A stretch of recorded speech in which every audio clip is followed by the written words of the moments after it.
What's going on, gamers? How are we doing today?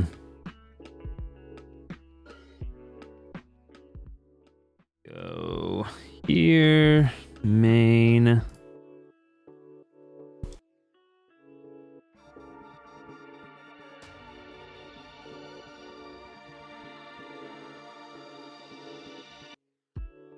Dangled Grumpy. Danganronpa. I have the one and only 24 karat gold Danganronpa. Let's go to... just got to chapter 3 with Hifumi dying last time, if I recall. Ah! It looks like something very bad has happened. I mean, it's not that big of a deal. I certainly was not expecting this. I didn't imagine that Hifumi would be murdered. Murdered? You're not serious, are you? He's not really dead, is he? The 24K execution doesn't happen until 3. A body has been discovered! After a certain amount of time, which you may use however you like, the class trial will begin! What the? That was a body discovery announcement. Body discovery announcement. When 3 or more people discover a body after a murder, that's what plays. And since we just heard it, that means... it must mean... Hifumi. Someone killed him. One of us. One of... us? And look at that. Just ignoring Sheepy. That's rude. Unbelievable, dude. When Celeste said that, she pointed to something. Something on the floor. Something that had also been on the floor after the last 2 surprise attacks. The hammer. Oh no, I'm just kidding. Another hammer. Justice Hammer 3. And it's even bigger than the other 2. Just as I suspected. One strike from that, and you're finished. Then the killer. There can be no doubt. The suspicious individual. Going by what Hifumi called him. The culprit must be Robo Justice. Whoever's hiding in that costume is the one that killed Hifumi. But wait. You saw him on the 3rd floor, right? Running back into the hall. So how did he end up in the nurse's office? You're not saying they, like, teleported or something, right? We can figure that part out later. Right now, we have to tell the others. You're right. Then shall we go? Hina, snap out of it. Did your message send? I have the one and only 24 karat gold Justice Hammer. Sorry, 24 karat gold Justice Hammer. I did see that. I think they're of, Huh? Are you okay, Hina? Sorry, I'm not sure I can move right now. I'm feeling kinda... This is a problem. We can't just leave Hina here alone. I've heard this isn't... Is this the right voice for Celeste? Is this the voice that I've been doing for her? This feels like off for some reason. Okay, then I'll go get everyone. You stay here with Hina. Very well. I'll leave it to you then. Okay, I'll be back soon. That is a... So this one is... One of them is definitely like lungs.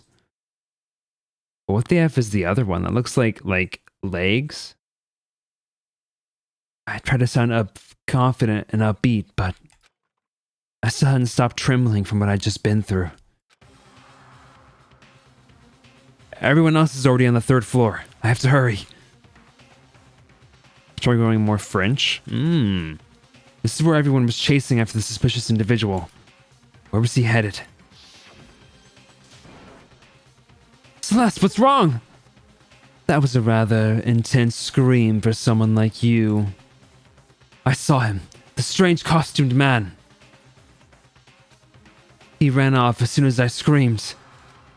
I was blocking the stairs, so he headed further down into the hallway and disappeared.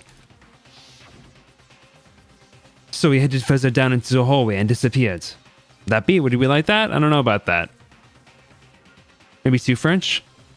He ran off, going further down the hallway. Way into the back of the hallway?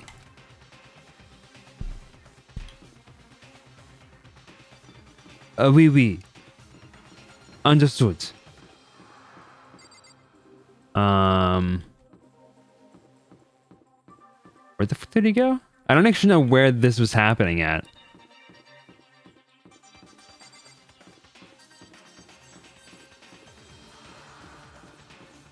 The art room? Maybe.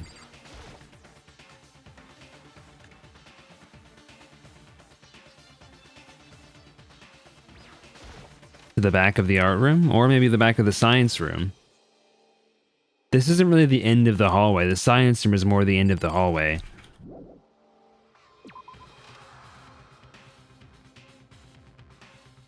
He couldn't have gone back downstairs, so the furthest point that he could have gotten to heading down the hallway is going to be the science room.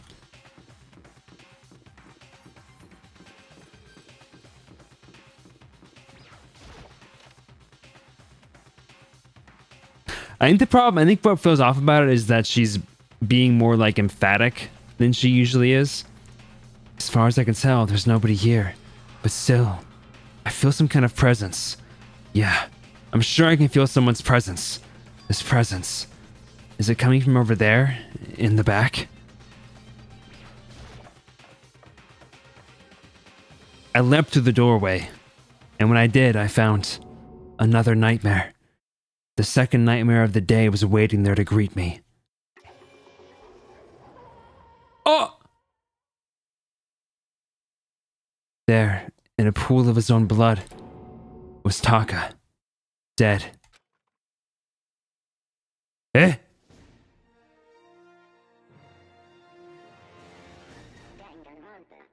Danganronpa. Hifumi's body, discovered in the nurse's office. Taka's body, discovered in the equipment room. I was witness to two nightmares, one right after another.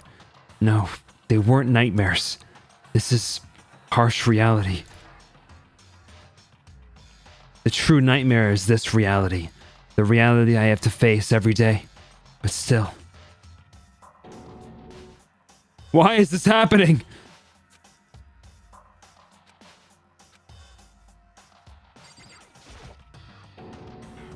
Toko? Don't tell me. Toko too? Relax. She just passed out when she saw the blood. The blood? Oh, that's right. When Toko is, Toko. She has a fear of blood, huh? We've tried everything to get her to wake up, but no luck. Just leave her be for now. It's like you said. I should just leave her for now. Another hammer. Now, it's just a hammer 4, and it's even bigger than before. Is that suspicious individual responsible for killing Taka too? But why is it Justice Hammer 4? Huh? What do you mean? Celeste was attacked with Justice Hammer 1, then Hifumi was hit with Justice Hammer 2, but this time it was Justice Hammer 4. What happened to number 3?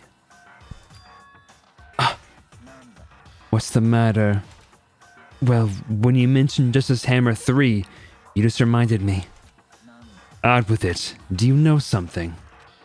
Actually, Taka's not the only one that's been killed. Hifumi's dead too. Hifumi's been killed?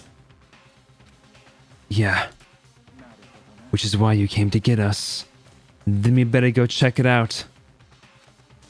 Of course. Come on! Okay, but, there wasn't an announcement about Taka being dead, so I'm pretty sure Taka's not dead. They just clarified the rule of 3 people finding the body causing an announcement. There was no announcement, so I'm pretty sure Taka is still alive. That hammer is huge. You gotta respond to Sheepy's question about the adopts. So Sakura, Byakuya, and I rushed out of the physics lab.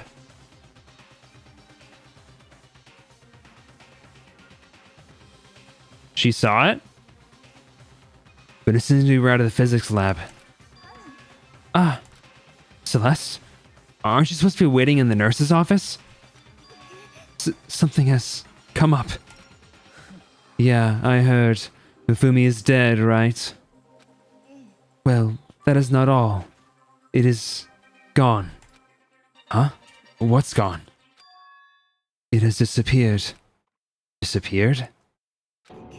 Mifumi's body has disappeared. What? What are you talking about? It's disappeared. Don't be ridiculous.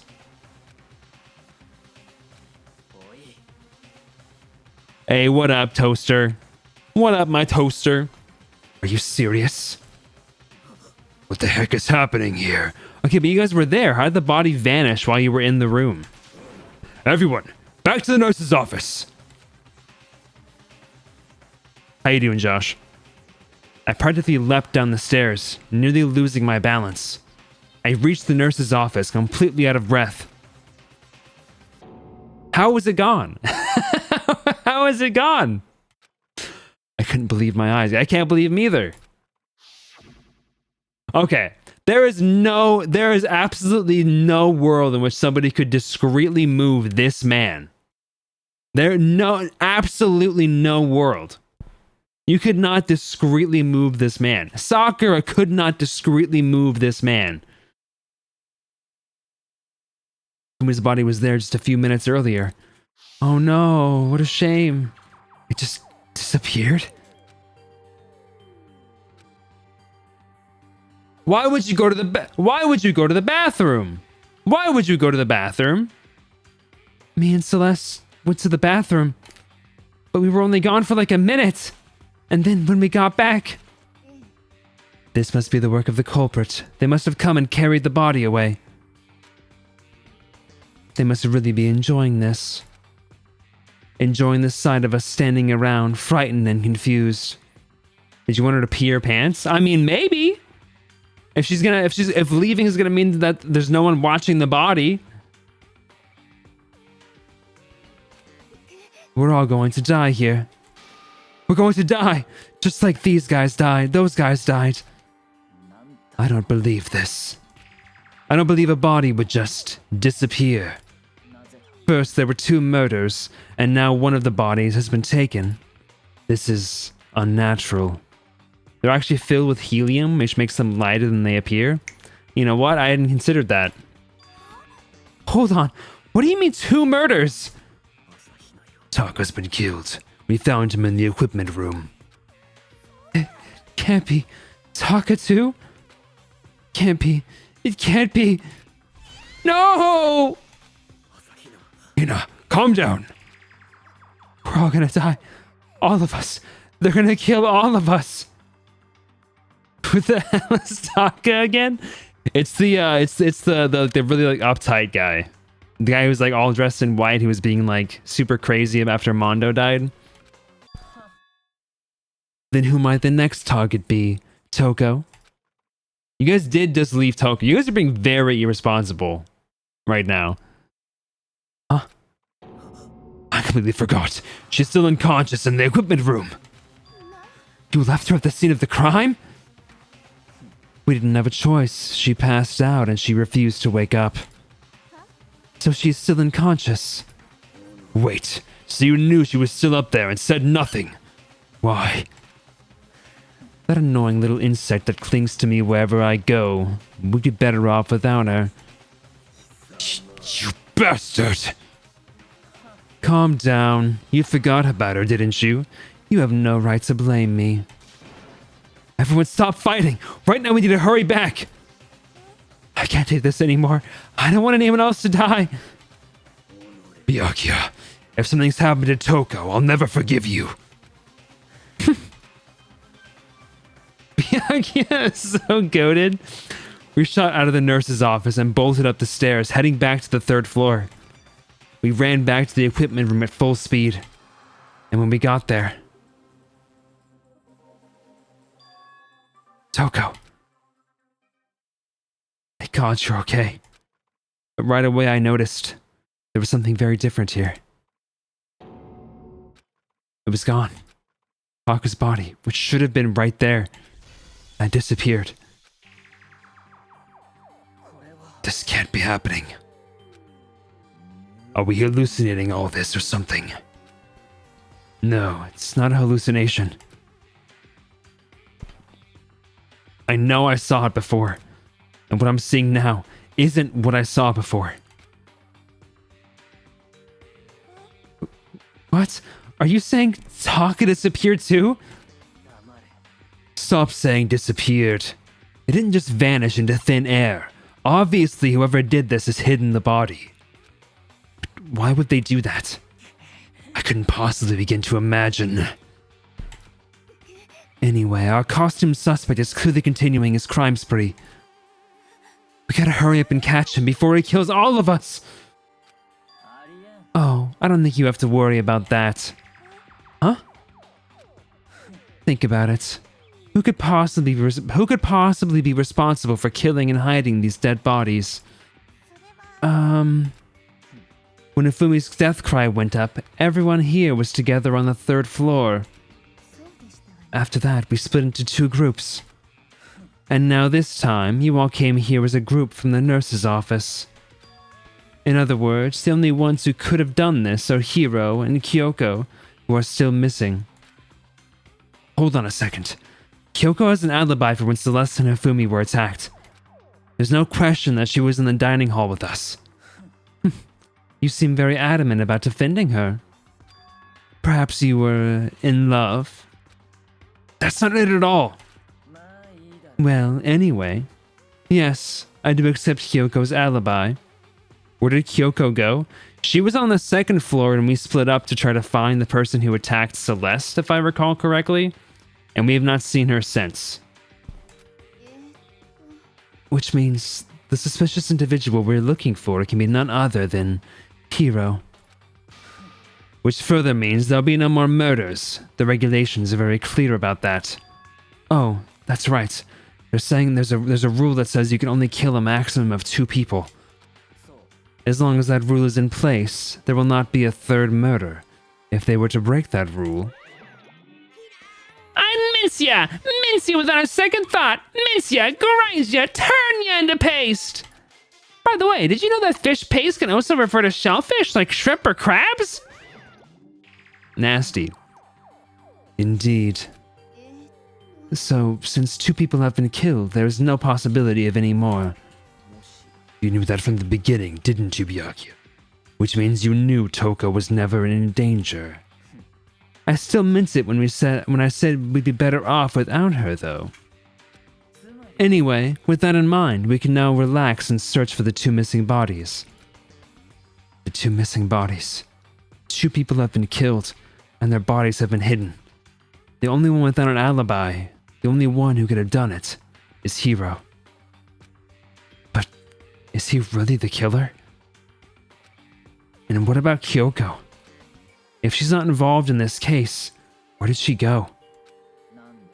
Hey, Makoto, what's the matter? Huh? Oh, no, it's nothing. Whatever. We need to find those bodies, or our little narrative here can't move forward. Very well.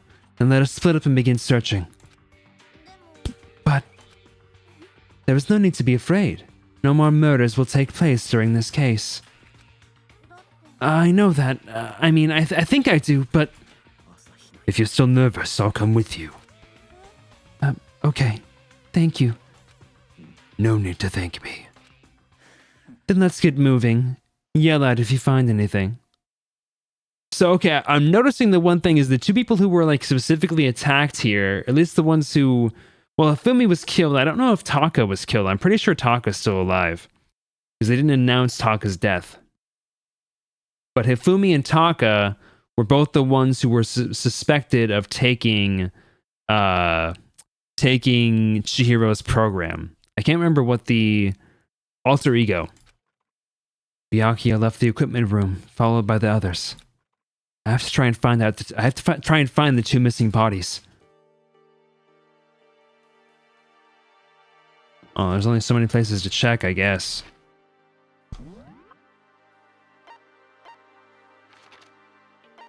Let's see. There's nothing that's going to tell me where they are, right? I'm going to have to actually look for them.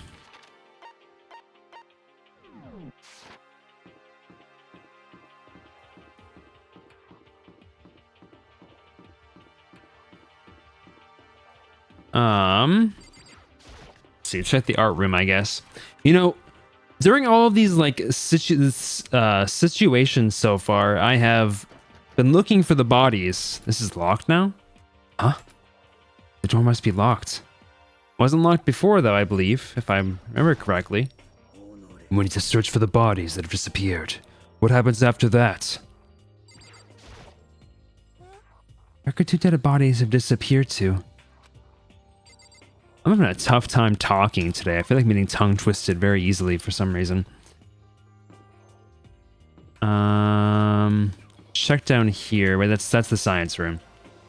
Check this way. There should be one classroom over here. What I was gonna say though is like all of these murders that have happened. Why does nobody hide evidence in their room? Like I don't go in people's rooms. There's like some unspoken rule to not do that for some reason. Even though that is like definitely where I would go if I were trying to hide evidence.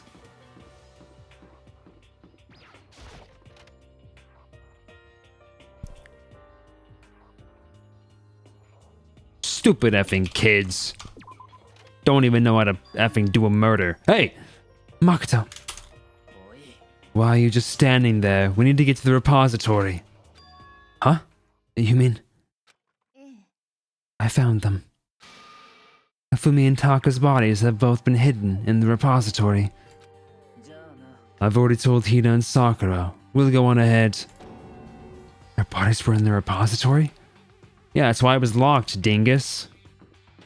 I knew that. Why didn't you know that? Yeah, dingus. It's a very that is a very good doodle. Are the bodies here somewhere? I have to wonder where they could have been hidden. Didn't you just tell me it was in the repository? Up ahead is the repository. The doorknob turns. It's unlocked. Then I have no choice but to go inside. I mean, you always have a choice. So I opened the door. When I answered, I saw...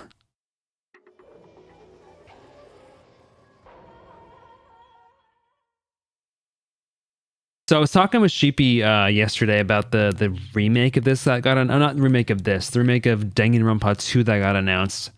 And I'm curious if the game's going to be like any different or if it's going to be like updated in any meaningful way beyond having like the secondary story. Because I don't know when the release date is, but I kind of want to just go straight into playing the second game because like everybody wants me to play the second game. I feel like if I'm like, sorry guys, you got to wait until the remake comes out, it's going to make people angry. The two bodies that had disappeared were right there. The smell of blood made me gag. What I saw before my eyes was unquestionable, unavoidable, unwavering reality. And then, I heard the announcement for a second time. Okay, nope, never mind, Taka is dead. You also didn't go straight into 2? Okay. Sheepy said the same thing, so I think that's 3 votes to just jump straight into 2. They said there's a new alt story with different murders and cases, but I don't know if they change anything. Yeah, I'm sure it's like the same game at its core. It might be like slightly improved as far as like animations go, or like you know, like DZ said, there might be some new animations or something, but I'm not sure it's worth waiting for specifically.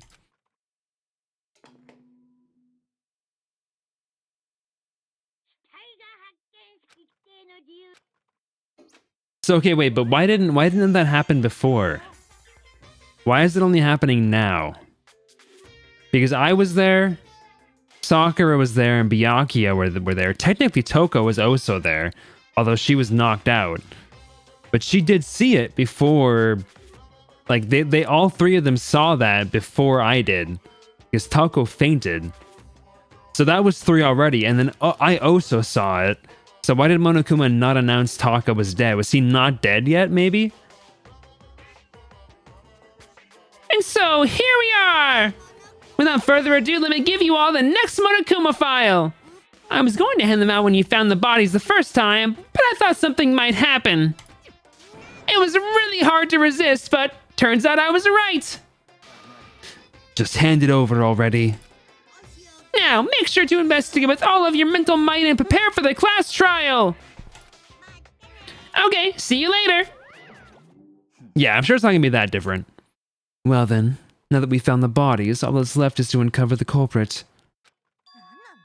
Honestly, the animated characters during dialogue are a little uncanny to you. So okay, here's the truth.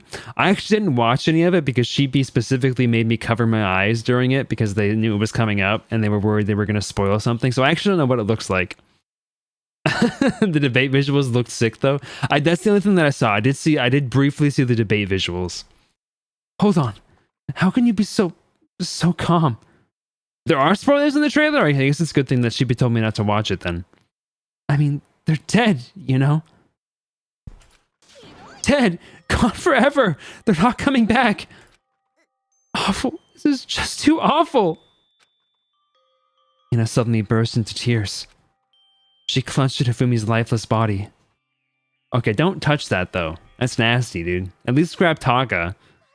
Gods, look at that! Oh, gosh, dude! Who would do this? Why? Why? Large, wet tears fell from her eyes. He does look like he's more like a gerbil, like a hamster. The tears landed on Hifumi's cheeks. If this were some world of make-believe, that might have been when Hifumi opened his eyes. He looks like a hamster. Yeah, exactly. But this wasn't a movie. It's a video game, and that never happens in video games. She cried big, wet tears from her voluptuous eyes. What? No!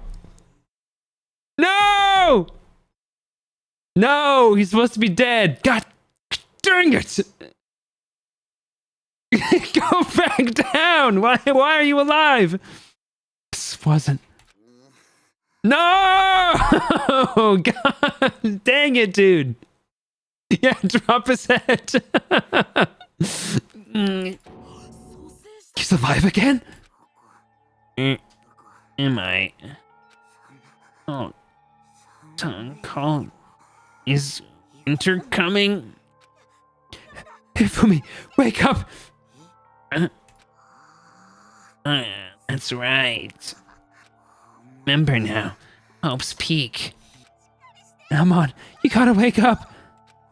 I remember everything. Or I met you all. His memories are all blending together. He has nothing useful to offer us. Okay, he's gonna die still. Phew!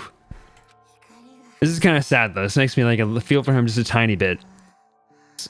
Reaching out. Like the tail of a comet. Hey, Hifumi, who was it? Who attacked you? Who tried to kill you? Who killed me? That's right. Remember their name.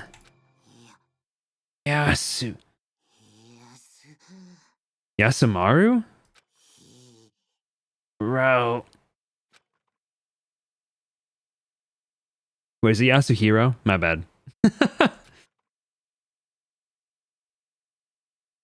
His eyes closed, and they never opened again.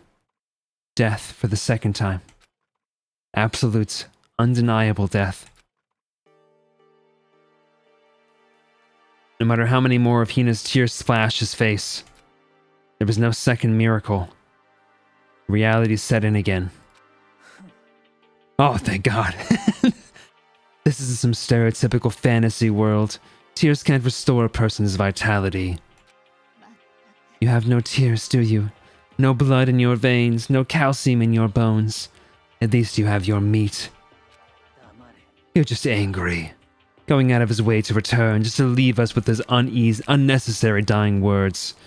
Now this game has become exceedingly boring. You said Yasuhiro, right? Yasuhiro Hagakure.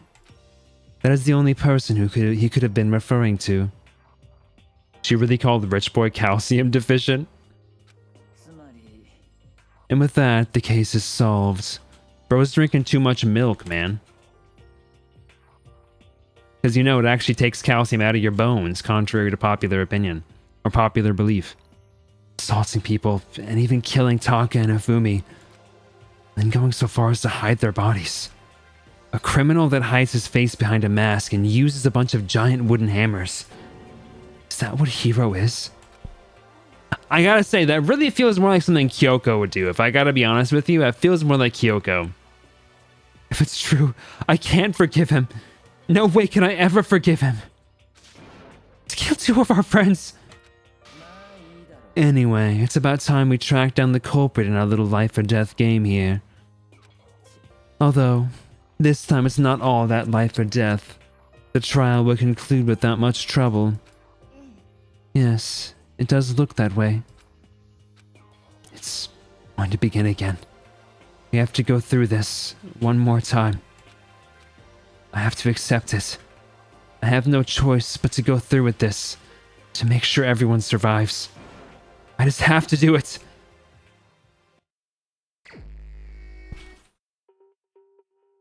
First, I better check the Monokuma file. The victims were Ifumi Yamada and Hiyotaka Hishimaru. The cause of death for each was a blow to the head. It is thought that they were both killed with a similar weapon. That's it? Yeah, it's pretty strange. We got way less information this time than before. That is no problem. After all, the events of this case unfolded before our very eyes.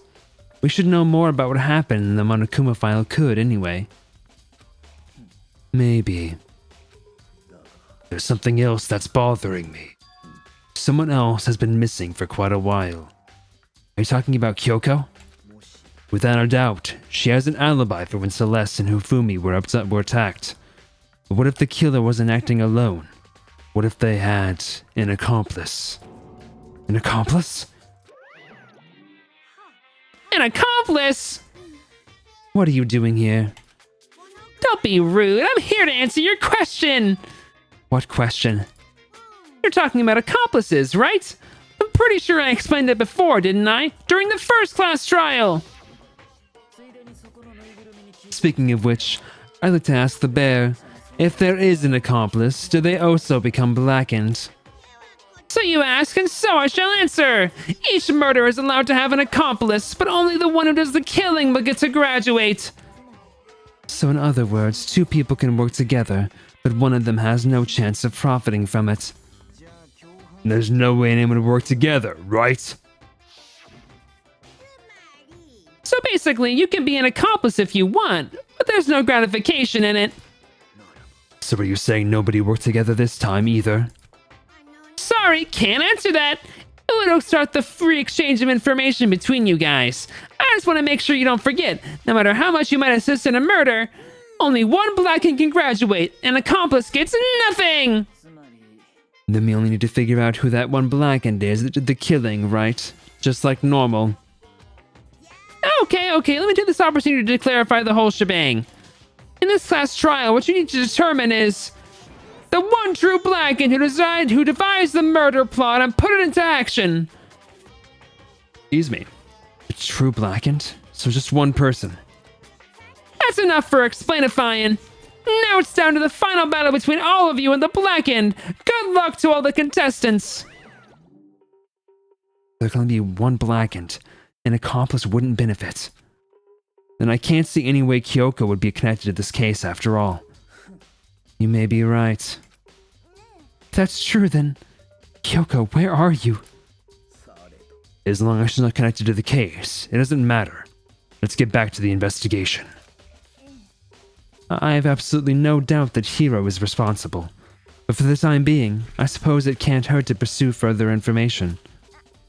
You know, don't you think we should consider a certain someone a suspect just in case? I'm talking about the murderous fiend, Genocide Jack. What? I'm offended! Huh? When did you... I've been looking all over for you, Master. When I woke up, you were nowhere to be found.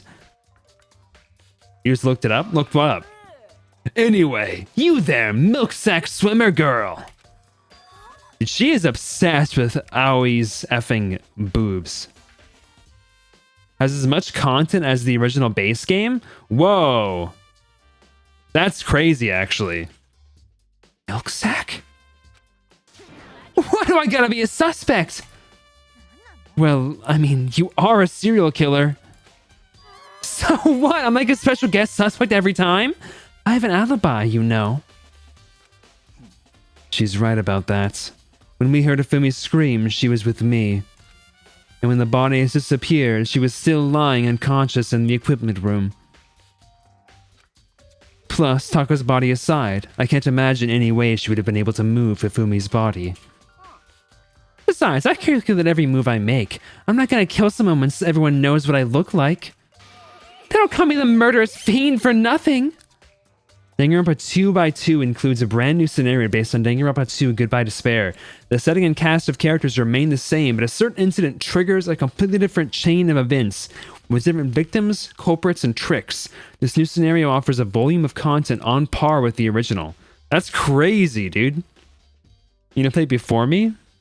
Better make sure you get to it. Well, I'm probably gonna like, when does it come out? That's not the kind of thing you should be bragging about. But no, I'm trying to figure, like, do you have a chance to play it before me, right? Because if I'm going to just start playing 2 and then 3, it's probably going to come out a long time after I finish with those games. So I probably can wait a little bit to play the 2x2 or the second story. If it's even good. We don't even know if it's going to be good. But, like, fingers crossed. On another topic, should we post to guard by the bodies like before? We can't have them disappearing again. Hina and I can handle that. You don't mind, do you, Hina? Sure. I'd be totally useless on the investigation anyway. I mean, I don't know. It could be a beach one. Could be the beach one. Then that's that. Let's begin. This whole thing is so strange. All but one of us has an alibi, so figuring out who did it should be obvious, right? But maybe it's just me, but I don't think it's going to be as straightforward as it seems. It'd be a bit too easy if it was that straightforward. Not stated as anything other than 2026, so possibly later in the year since we don't have a specific date. Yeah, usually when they say that it's going to be later in the year, I feel like, Taka, he'll never move again. According to the Monokuma file, Taka died from a blow to the head. We found a Justice Hammer 4 near his body in the equipment room. Is that what was used to kill him?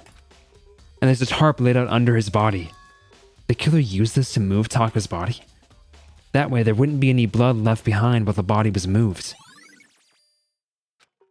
Okay, but there was some body though. There was some blood though. Okay, second question. Okay, not only did they move Hifumi's body, they moved him up the stairs. Up 3 flights of stairs, mind you. 3 flights of stairs. There's no way. I do like how this Hifumi's big, cold body is lying on the floor. Okay, maybe that's a bit much. Really big body. I mean, how on earth was the killer able to move someone so big? From the nurse's office where he was discovered to here, the repository. All the way from the 1st floor to the 3rd. And all without anyone noticing it. What the hell? Imagine them rolling Hifumi up the stairs like Sisyphus. It's no good. I just don't get it. I could think about it later. For now, I have to finish investigating Hifumi himself. If I remember correctly, Hifumi's fatal injury was also a blow to the head. God, why is he sweaty? Why is he sweaty? Probably from Justice Hammer 3, which was laying on the floor in the nurse's office. I should play the 100-line Last Defense Academy. That's like the Danganronpa inspired game, right? Wait. Something's off about his body. Why am I getting this feeling? PLJ'd him up the stairs. Something's different. Something about Hifumi's body in the nurse's office. versus his body right now. That's it. His glasses. When his body was in the nurse's office, his glasses were covered with blood. But now they're completely clean. Does that mean someone wiped his glasses off? But who would do that? And why? He was also sweaty at the bottom.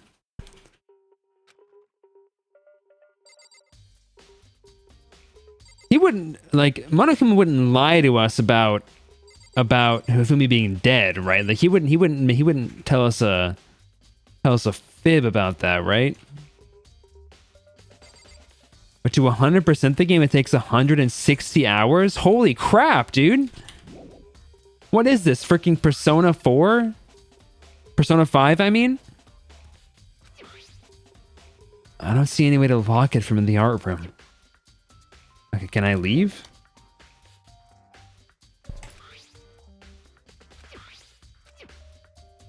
Okay, gotta be something else I can look at in here then. Oh, this could have been used to move his body. It's a dolly. It doesn't have a handle. I saw this in the art room before. I guess it's used to move statues around.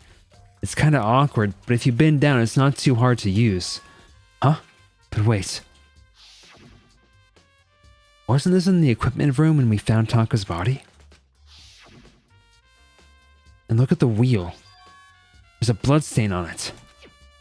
There's blood on the wheel of the dolly that was moved from the equipment room to the repository. What's the explanation for that? I wonder, could it have been that it was used? There are many aspects of the incident this time. Too many, to be honest. Considering that, it may be good to look back on everything that's happened. Would you like my help? Oh, I can ask for her help? That's kind of cool. Yeah, I'll take your help, dude. Yeah, let's look back on things. This morning, only 4 of us meet up at the dining hall. Hina, Kyoko, you, and myself. We waited for the others, but nobody showed up, so we decided to go looking for them. It was around 8 o'clock when we began our search, and soon after we split up, Kyoko disappeared. After that, Hina found Celeste in the rec room on the 3rd floor, then quickly came and got you and me. According to Celeste, she was attacked by a suspicious individual and lay unconscious for about an hour. In other words, she was attacked an hour before we found her. Meaning just after 7 o'clock. Based on the picture Celeste took, we discovered her attacker was dressed in a strange costume. It was Robo-Justice. It also became clear that this Robo-Justice had dragged Hifumi away.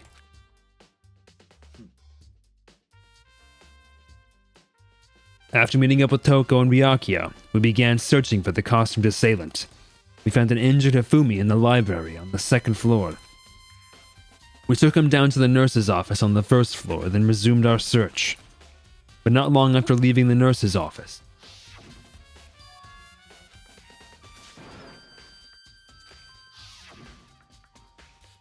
based on Celeste's claims, we went back up to the 2nd floor where we split up and began searching. Then, right after that, Celeste screamed. This time, she'd apparently seen the suspect on the 3rd floor. Hearing her screams, we quickly made our way to the 3rd floor.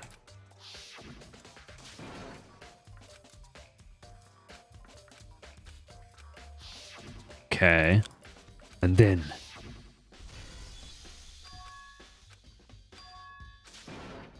Okay, this is a pretty deep recap. I wasn't really expecting this to be like that deep of a recap. At that point, we decided to split up into 2 groups. Celeste, Hina, and I went back to the nurse's office. Meanwhile, you, Byakuya, and Toko pursued the suspect up on the 3rd floor. And when we got back to the nurse's office, we found Hifumi's corpse, which is also when we heard the body discovery announcement play.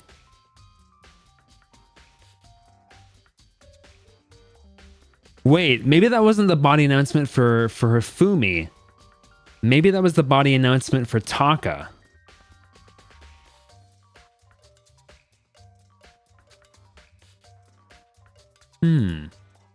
I left Celeste and Hina alone and headed back to the 3rd floor to tell the others what had happened. But at the same time, we discovered Taka's body in the equipment room. Which means Hifumi and Taka's bodies were discovered right around the same time. Because I remembered hearing the body discovery announcement play right after finding Taka.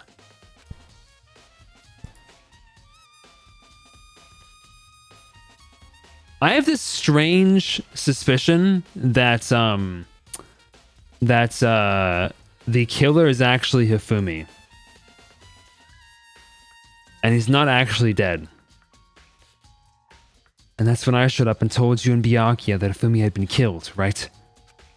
Then you, me, and Byakuya all headed back to the nurse's office, leaving behind Toko, who had fainted. But as soon as we left the physics lab, we ran into Celeste, who just arrived to tell us something very, very unusual. Oops.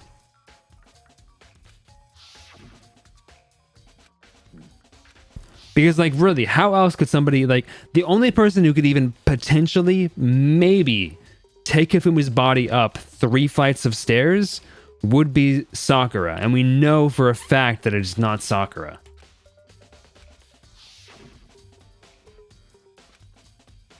There was later, after we came back to this room.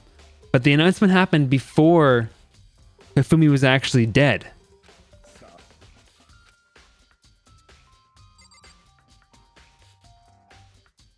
And that happened before Hifumi was actually officially dead. So unless Monokuma just had it wrong, it would also explain why his glasses are clean, because he couldn't see if he didn't wipe his glasses off. And he's sweaty because he just went up multiple flights of stairs. And down multiple flights of stairs.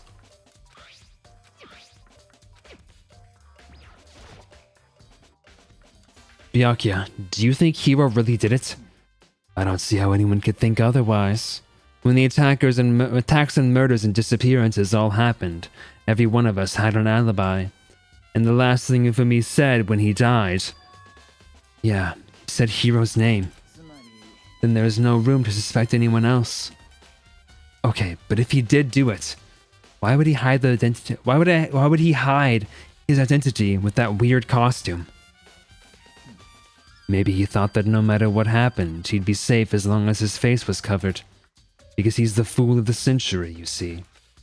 I mean, he is kinda dumb. But do you really think that's enough to explain it? I feel like there's a clue hiding in there somewhere. And is that it? That's all that bothers you about the case? Well, no, there are a few other things. Like, why did the killer try to hide the bodies? They probably figured that if we couldn't find the bodies, we couldn't complete our investigation. If that's the case, we found the bodies pretty easily, didn't we? Again, it comes back to the fact that the culprit was a moron. Is that really all there is to it? The other thing that bothers me is, why'd they bother killing 2 people? What? Because all the rule says is, if you can kill someone and get away with it, you graduate, right?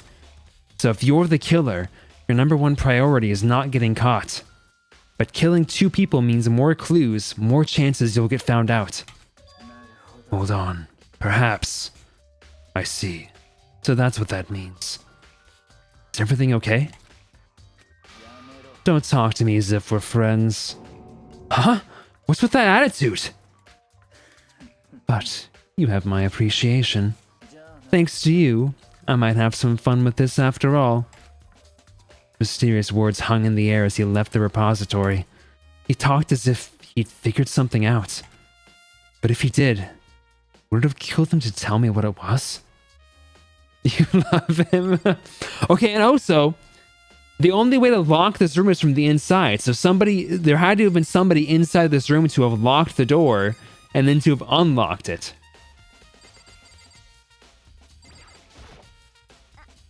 Hey, Makoto, I've been thinking about something. It's about the repository. Huh? What is it? After Hifumi and Taka's bodies disappeared, we split up to look around, right? I was really scared, so me and Sakura stuck together. And we came right to the repository to, look around. But when we got here, the repository was locked. We couldn't get inside. It was locked? And we came here as soon as the search started, so there's no way someone could have beat us here. So if that's true, then Who locked it? And why is it unlocked now? I wonder the same thing. The door was locked when the search for the bodies began, but now it's wide open. There might be some secret lurking in there. But I'll probably have to leave this area to figure it out. Yeah. The door can only be locked from inside the repository, which makes me wonder. Hina and Sakura both confirmed that the door was locked after the search for the bodies began, and the door is designed so that it can only be locked from inside the repository. In other words, when Hina checked it, someone had already gone in the repository and locked the door. When they were done, they unlocked it and left, which is why it's unlocked now. So that certain someone, Hina claims that there's no way someone could have beaten them to the repository. Was it the killer who was still roaming free, or... Do you think if Among Us came out during the height of Danganronpa that there might be Danganronpa outfits? Maybe. You think D2X2 will make them Danganronpa outfits? Will make them make Danganronpa outfits? Are they doing like outfits for other media in the game now? Is it one of the victims? Wait, really? That's funny. We got hammers. Wait, we got hammers! There are hammers of all different sizes hanging on the wall, although some are more like mallets. Mallets? Could the Justice Hammers have been designed using these as a model? Either way, all the hammers here have obviously seen a lot of use. They're all covered in debris and chalky stone powder. Wait. For some reason, this one hammer isn't dirty at all and it's wet. Did someone wash it recently? Spotless hammer has been added to the truth bullets section of your handbook. There's gotta be a clue around here somewhere. The nurse's office, equipment room where Taka was found. Okay, let's head out. Plus, I mean, Hifumi does have a motive for killing Hiro.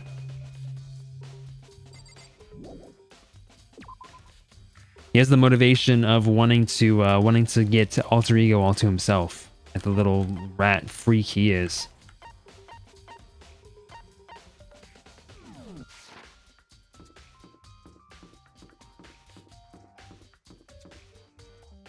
It's still so crazy how much Among Us popped off. What an insane like cultural phenomenon that was. And it really continues to be. Like it's still you know, Sussy is still like a cultural, like it's in the cultural vernacular now. Comparing Hifumi to rats is offensive to rats, not gonna lie. Did I compare him to a rat? I think we said he was a hamster. Some kind of tire mark going through the pool of blood in the middle of the room. That reminds me about the dolly in the repository. There was blood on its tire. Could that blood have come from here? Which would mean that Taka's body was moved from the equipment room to the repository using the dolly. Both rooms are on the 3rd floor, so that should definitely have been possible. What should you draw? Draw the Imi. Well, that's kind of a big thing though. I was gonna say draw the Imi Labubu. But even if the dolly was used to move Taka's body, what about Hifumi? Hifumi's body was in the nurse's office on the 1st floor. Even with the dolly, there's no way they get it up to the 3rd floor.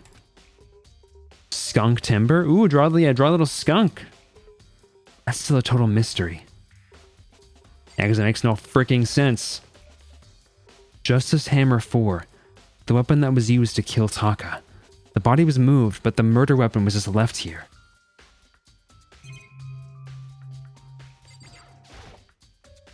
Huh? This tarp. I think I've seen it somewhere before, and just recently too. Hey, you saw it in the freaking... What is with your deduction skills right now? I was sleeping right here when the killer carried the body away.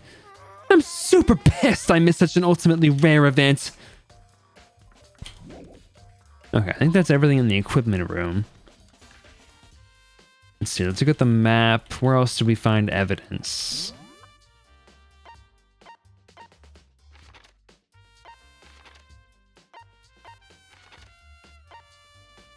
We got the nurse's office.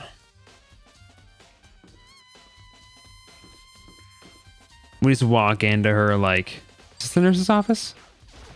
No, this is the exit, right?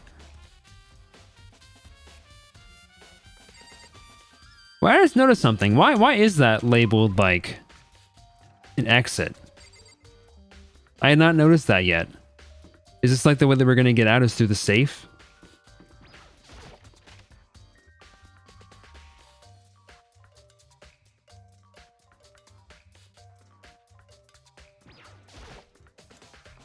Justice Hammer 3, the one that was used to kill Hifumi. Someone moved the body but left the weapon behind. What are you investigating, Celeste? I'm not investigating anything, precisely speaking. I am simply going around seeing if Hero might be hiding somewhere. What about you? Oh, you know, I'm just checking this and that. The main thing on my mind is how someone could have moved Hifumi's body. How Hifumi was moved, eh? When it disappeared, you were supposed to be in the nurse's office, right? Correct. Hina was not feeling well, so I stayed behind to look after her. But she seemed to be getting worse, so I took her to the bathroom. And when you got back, the body was gone. We could not have gone for more than a minute or two, though. Not have been gone for more than a minute or two, though. Yeah, Hina said the same thing. So then the killer was able to get in and move Hifumi's body in that short amount of time? It would seem so. To carry off someone as big as Hifumi in only a couple of minutes is... I can't think of it as anything less than impossible.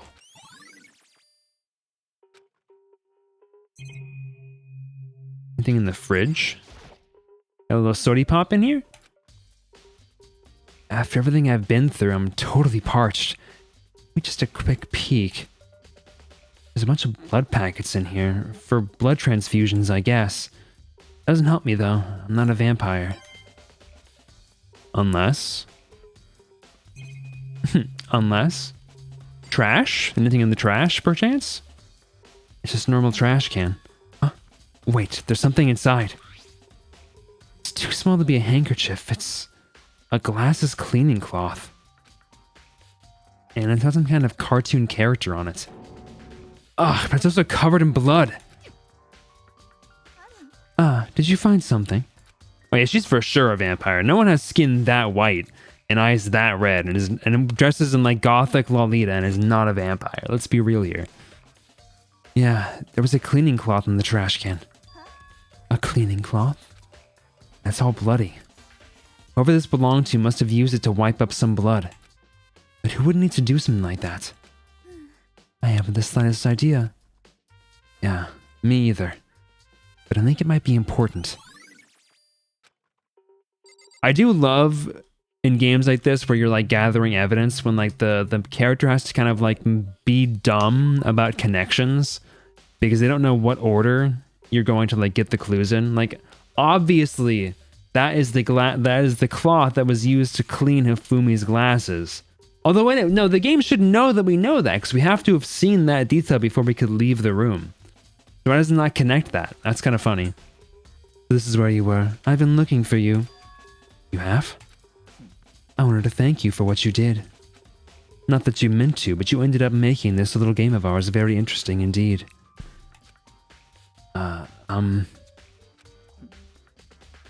You should go to Hero's room. Oh, and let me give you this. Meet me in the dining hall. This is the note Hero wrote to get us all to meet up, right? That was not the right voice. You remember well. Well, the penmanship was pretty remarkable, so it left an impression. Anyway, this makes it clear, right? This is a trap. What is?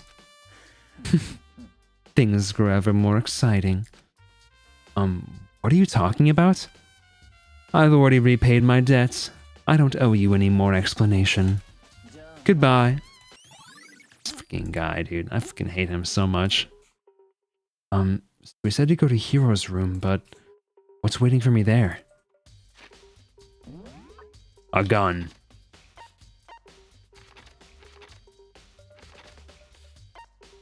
I mean, he's not the brightest bulb, but at the same time, he has like the most like he's able to put things together during the trial itself. Or are people just using him? Do you think?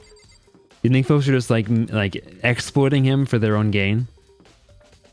Because they don't want to bother doing the trial?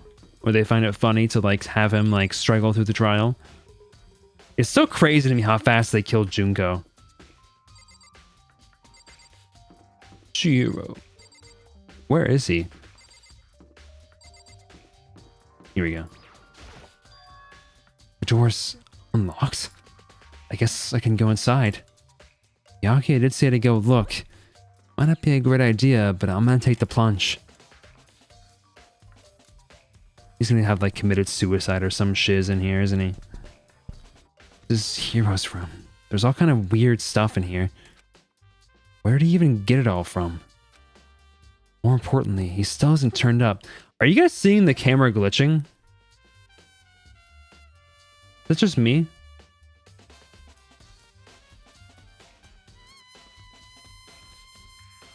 Why is that happening? Which means he can't really complain if I don't get his permission to search his room, right? Surveillance camera. There's no point in worrying about it right now. I need to just forget about it. Okay, that's not supposed to be happening. So I don't know what's going on with that.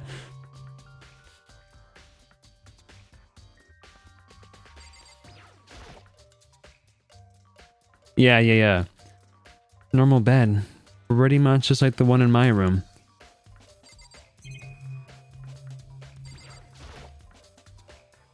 And there's something in the cardboard box. It's blueprints for something. And something's made out of... looks like cardboard, plastic, and plaster? Is this Robo Justice? And it's in Hero's room. But wait. These blueprints. Something about them bothers me. That is for sure not Hero's handwriting.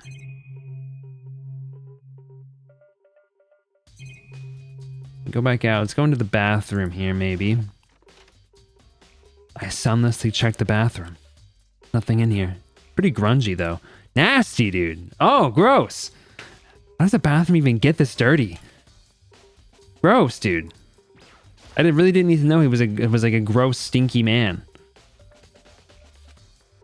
Ew. Leave the area? Yes. Moxo, big news! Big news! What's wrong? We found Kyoko! What? Is she okay? Where is she? Wait, I wasn't done. There's more big news. Robo Justice showed up too. Robo Justice? It's Hero wearing the costume. Anyway, as soon as you can, head to the pool on the second floor. I think Hero and Kyoko will turn up at the same time. Anyway, I have to head to the pool. I ran up to the second floor as fast as I could. Yeah, that was a weird like graphical glitch. That's the first glitch that I've seen in this game so far. Kyoko and... Man, I've had the worst day. Hero? Hero? Yeah, duh. Who else would I be? That's a good question. Huh? What? Why do I look like this? Did someone come along and remodel me while I was sleeping? Was it the Illuminati? What? I found Hero. He was jammed into the pool room locker. It looked like he was fast asleep, so I kicked him and woke him up. I still can't believe you kicked me! You could have been a little more gentle about it, like, I don't know, caress my face or something? That's creepy. Anyway, Kyoko, where have you been all this time? You just disappeared all of a sudden without a trace. There was something I had to check up on. What do you mean? Never mind. I can't never mind. Never mind. More importantly, she says that, but does she have any idea? Does she know people think she might be spying for the mastermind? First of all, Hero, you need to explain to us why you're dressed like that. Well, I mean, I have no idea. 1 second I was asleep, don't even know how that happened. Then I woke up and then I was here. I don't care. Just something about that costume. It pains me just to look at you. Well, I don't know what's up with this thing, but I can't actually get it off. A little help? Why would you make something that you can't take off by yourself? I didn't make that stupid friggin' thing. There's a clasp on the back that's keeping you from getting it off. It looks pretty sturdy. I don't think you can get it off on your own. We don't really have a choice. Let's help him.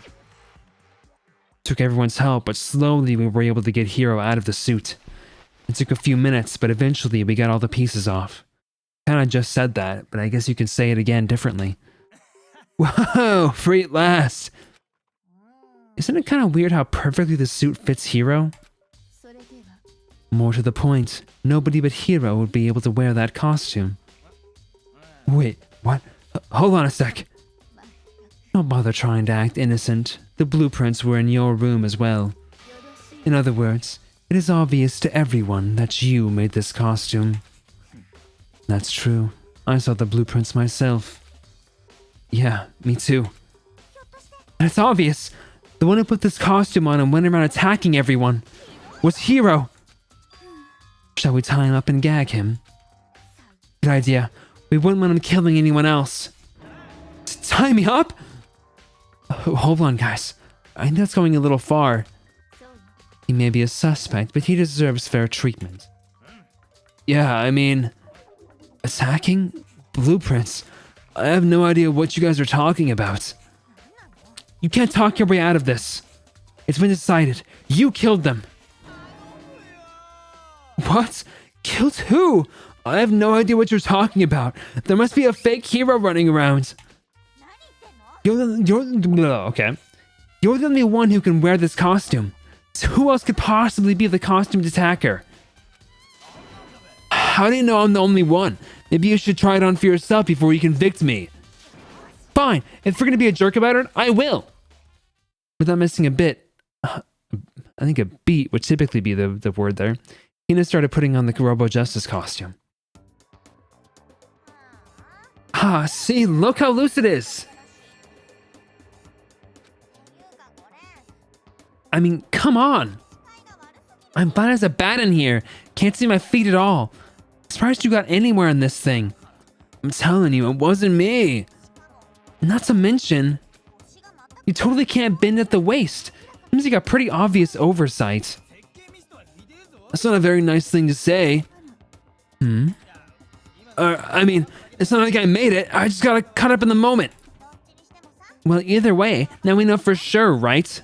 I mean, it seems pretty clear that nobody but Hero could have fit into this dumb costume. In a huff, Hina took the suit back off again. Well, now you're all out of excuses. No, see, it's 'cause you're a girl. If it was another guy, then... Makoto, go ahead. Okay, that's a good line. That's a good line. Okay. Against my will, I picked up the pieces off the floor and tried putting them on. It's no good. The arms are too long. There's no way I can wear this. See, I told you it was impossible. You were absolutely right. It seems this costume was made to fit Hero's body exactly. Then there's another costume. They must have one that looks the same, but fits them. If you insist on this line of defense, then show us some evidence. Evidence? You claim there is another suit, yes? Then you must find it and show it to us. What the heck? Who cares? Hero's the only one without an alibi during this whole thing anyway, which is how we know it was him. I mean, is that really true? I have no idea what's happening. Could someone, tell me? Robojustice's costume has been added to the Truth Bullets section of your handbook. So let's notice something. I certainly did not expect Hiro and Kyoko to turn up at the same time. But where has Kyoko been hiding all this time? I have no idea. Perhaps she really is working for the mastermind. What else would explain her questionable behavior? But you are quite protective of her, yes? That's because she's helped me out so much up until now. If I were the mastermind, That is exactly what I would do to earn your trust.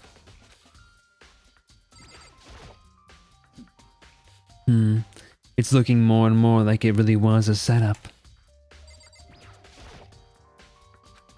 She looks like she's lost in thought. I think she's in the mood to talk. I better leave her alone. There's no talking your way out of this one. You did it. Everyone knows it. If you don't tell me what's going on, how am I supposed to understand? I think I figured it out that someone's been killed, right? Hey, Makoto, who was it? Well, 2 people were killed. Taka and Hifumi. What? 2 people? Why are you freaking out? You did it! I did not! Wait, hold on. If those 2 are the ones that were killed, that's it! I know who did it!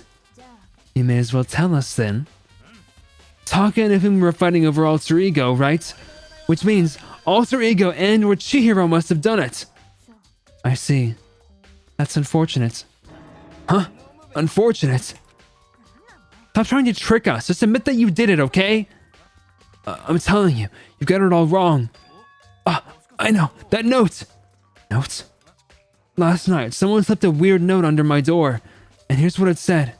I found a hole maybe we can use to escape. Monokuma can't find out, so don't tell anyone else for now. Let's meet at the rec room at 1 a.m.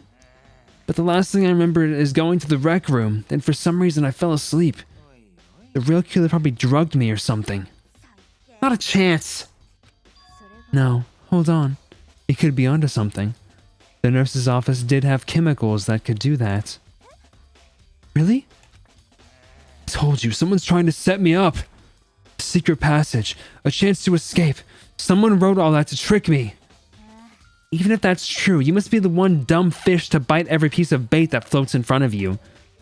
Well, after being trapped here so long, even if you know it's a lie, you've still gotta check, right? Yahoo! What is that? Yahoo? Yeah, they printed my desire to get out of here. They deceived me. I still don't buy it. Well, you should buy it. Okay, then show us that note. With pleasure. I have it right here in my, pocket. It looks like I lost it. Yeah, sure. Please, you gotta believe me. I wouldn't hurt a fly. As I said before, if you want us to believe you, you must produce evidence. Can you show us the note? I have no particular issue with what you claim, but if you want us to believe you, give us a reason. What the heck? For serious? Now then, shall we resume our investigation? There's no time to waste before the class trial begins. Why do we need to keep investigating? We already know who did it. Why? Why did you kill them? Tell us, hero. No, it's like I said. Was it really to get the money Monokuma offered us? Yeah, that must be it. You must be totally broke, and that's why. Wait, that's a false accusation. Someone help me. Just be thankful we haven't bound and gagged you. If you have time to yell and carry on, you have time to search for evidence, right? You're right. I need to look for the second suit in that note. Free, don't fail me now.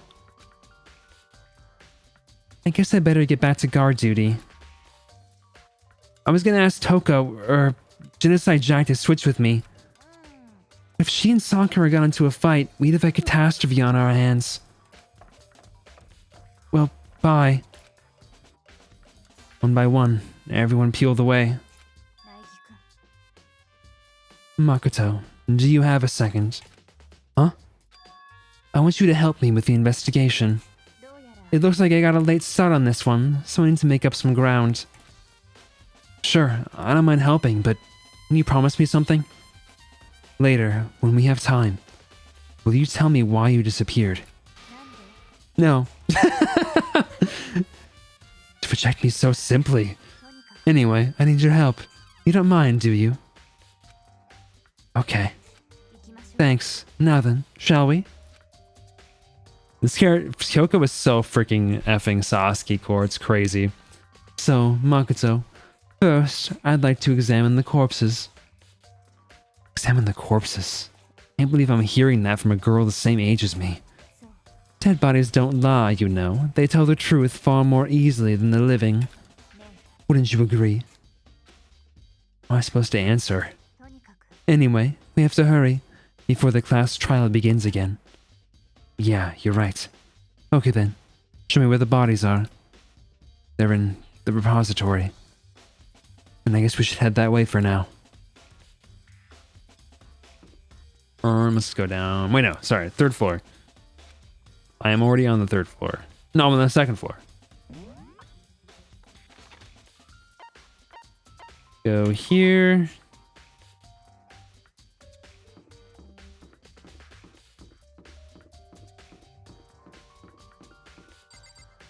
Yeah, repository.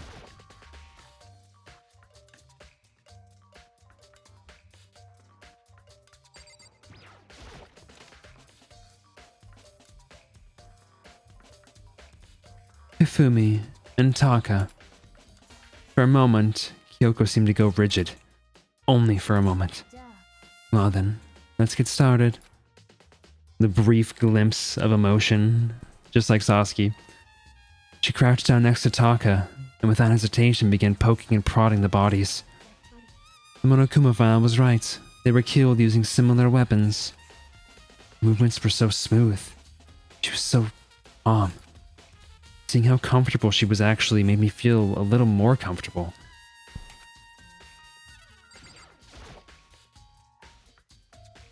The biggest problem I have right now is how the killer was able to move Hifumi's massive corpse from the nurse's office, where he was discovered, to here, the repository, all the way from the 1st floor to the 3rd, and all without anyone noticing it. I just can't see how that's possible. Further, it seems that Hifumi died from a blow to the head. He was most likely killed using Justice Hammer 3, which we found in the nurse's office. But when he found his body in the nurse's office, his glasses were covered in blood. So can you guys see like that thing clean straight through line of his sprite? It's like the sharp edge. But now they're spotless.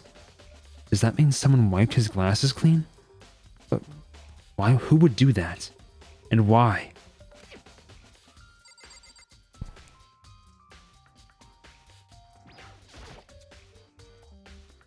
Taka was killed by a blow to the head. He must have been struck with Justice Hammer 4, which was lying on the floor in the equipment room. And there's a tarp laid out under his body. The killer must have used it to move Taka's body.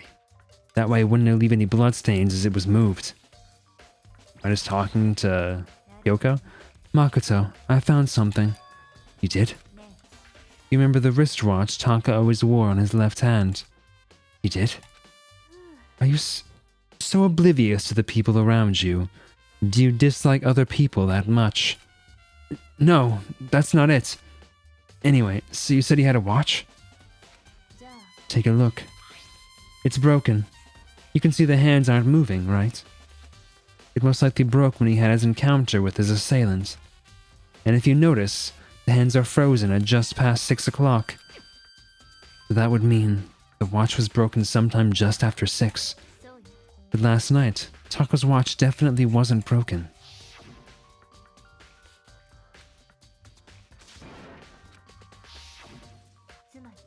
So if it worked at 10 last night, it couldn't have broken at 6 p.m. Meaning it must have happened at 6 this morning.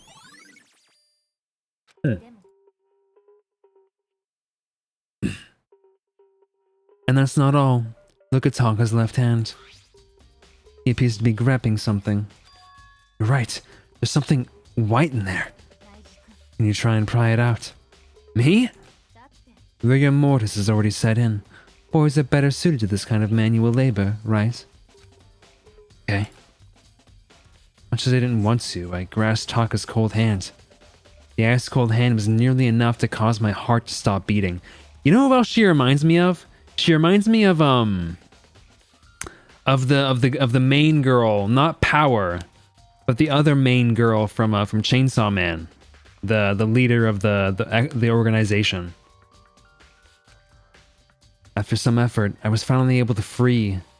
Yeah, Makima. Yeah. After some effort, I was finally able to free the object from his tightly clenched fist. piece of paper? Was that all he had in his hand? Yeah, that's it. Just a little scrap of paper. Doesn't seem like much of a clue, does it? I wonder about that. Kyoko then turned to Fumi's body. Let's check Fumi's body now. Perhaps he's left us a few clues of his own. Yutaka's scrap of paper has been added to the truth bullet section of your handbook. So, did you find anything? I did. More than I expected, to be honest. Look at this. A part of paper? Yufumi had it hidden on him. Hidden? He'd stuffed it in his pants. So I can only presume he'd hidden it on purpose, you see. In his pants? Wait, so you... Or is this his pants? Not like his socks or something. I don't know what that means. Anyway, let's take a look at the paper. Go ahead, Makoto. Open it up. When I think of how it was stuffed down his pants, it's like... Better be important, Ifumi, or I'll never forgive you for this. A note? I found a hole maybe we can use to escape. Monokuma can't find out, so don't tell anyone else for now. Let's meet in the equipment room at 6 a.m. That sounds very familiar. That's it, it's the same thing Hiro said. And he was telling us the truth. Although, it's not exactly the same, is it?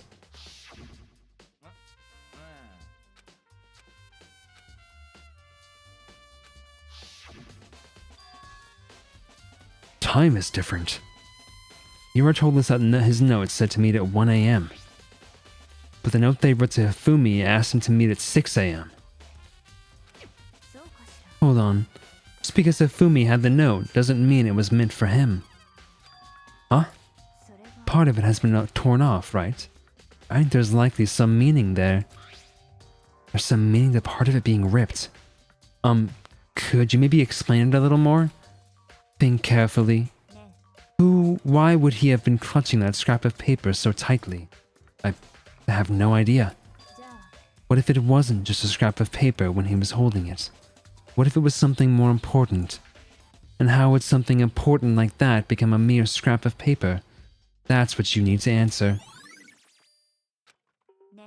And while we're at it, I should tell you one other thing. The two victims this time definitely had their e-handbooks on them. So the handbooks had nothing to do with how the murders were carried out. Not that there was any reason to think that they were connected to the killings in the first place. So you're saying I don't have to think about the handbooks this time, right? If you didn't have to think about them at all, I wouldn't have gone out of my way to mention it. All I said was that they weren't used to help carry out the murders. There may come a point, however, where a handbook may play a role. Handbook may play a role? I don't think I understand. But if Kyoko thinks it's important, I'd better keep it in mind. That's all. We're already ready for the trial. That's crazy. How much more of this game do I have out of curiosity? I'm not trying to rush, but I'm curious how much more I have left. GP was saying about I was maybe halfway through or a little over halfway through before the last stream, or before this stream, I should say. It's unfortunate, but I suppose this is where our investigation comes to an end. You'll have to figure out the rest for yourself and come to the proper conclusion. Yeah, you're right. Well, we'd better get going. Okay. Okay. Have I ever mentioned on stream that Chibi does a really good Ness? Okay. Everyone had heard Monokuma's proclamation, and they were gathered by the red door. And as soon as we were all there... What the F? Hello! Hello! Hello! It's multiplied? Nope, not multiplication. It just looks that way because of an illusion. I'm moving so fast it only looks like I've multiplied. This is Naruto. Can you guys tell which one is the real Monokuma? Can we just get on the elevator already? You're not playing along. Along. We're not here to play with you. Okay, fine. Then if everyone's here and ready to go, please board the pain train. Elevator. I'll see you guys down there. Okay then, shall we? Hold on, I'm not mentally prepared yet. You'll never be mentally prepared. You can't run away anymore, hero. You're gonna pay for your sins. I told you already, I didn't do it. For serious. That reminds me, did you ever find the other costume or the note? Well, no, but... How unfortunate. Then it would seem we have our culprit. This isn't the place to talk about it. Save your accusations for when we get to the courtroom. She's right. Let's get down there first. Then the story can really begin. Yeah, good idea. That's right. Have to do it. I can't let whoever killed Hifumi and Taka get away with it. For everyone who's still alive, and for the two that lost their lives.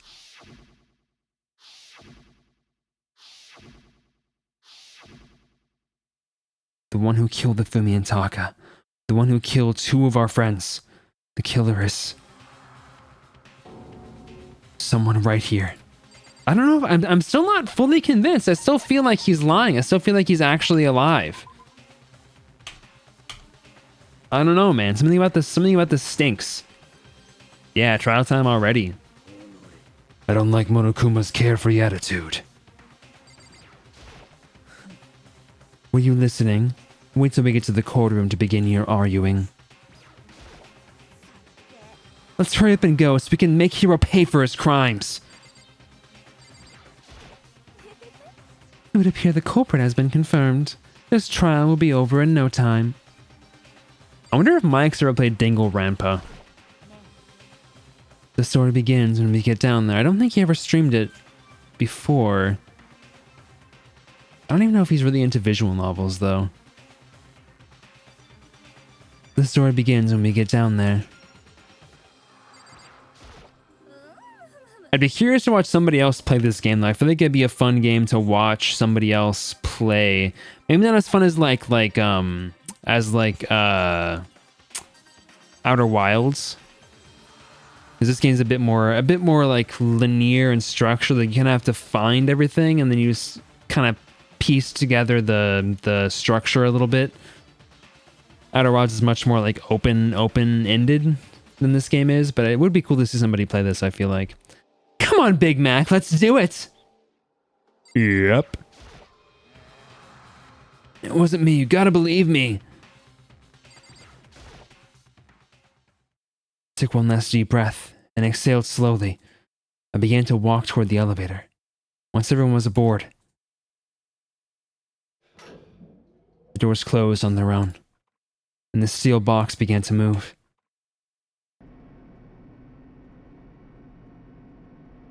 The clunking of the elevator kept us company as we fell further and further down. There was no going back. Until we settled all this, we couldn't go anywhere. I didn't talk about the direct at all. Just thinking about games. I'm excited for, we talked about Danganronpa 2x2, but I'm excited for Pokopia. That looks pretty fun. Like the Ditto Animal Crossing game. I'm not sure how long it was before the elevator finally came to a stop. The elevator door slid open, opening up onto a cruel fate. When I see all of you gathered together like this, I realize just how few of you there are left. Your school life is slowly reaching its climax. Because of you. Why are you making us do such cruel things to each other? What? Do you really hate me so much? But I'm so cute! Stop goofing around and begin the trial. Don't rush me! Of course I'm gonna start it!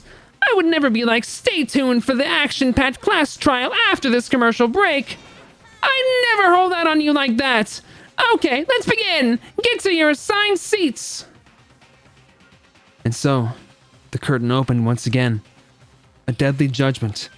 A deadly deception. A deadly betrayal. Yeah, I'm not gonna do all this. A deadly class trial. You don't feel strongly about it? I mean, obviously I need to see more gameplay, but it looks very cute. And I like sort of like the like mystery dungeon vibe of talking to the different different Pokemon around the island. I also really like the look of the new Yoshi game.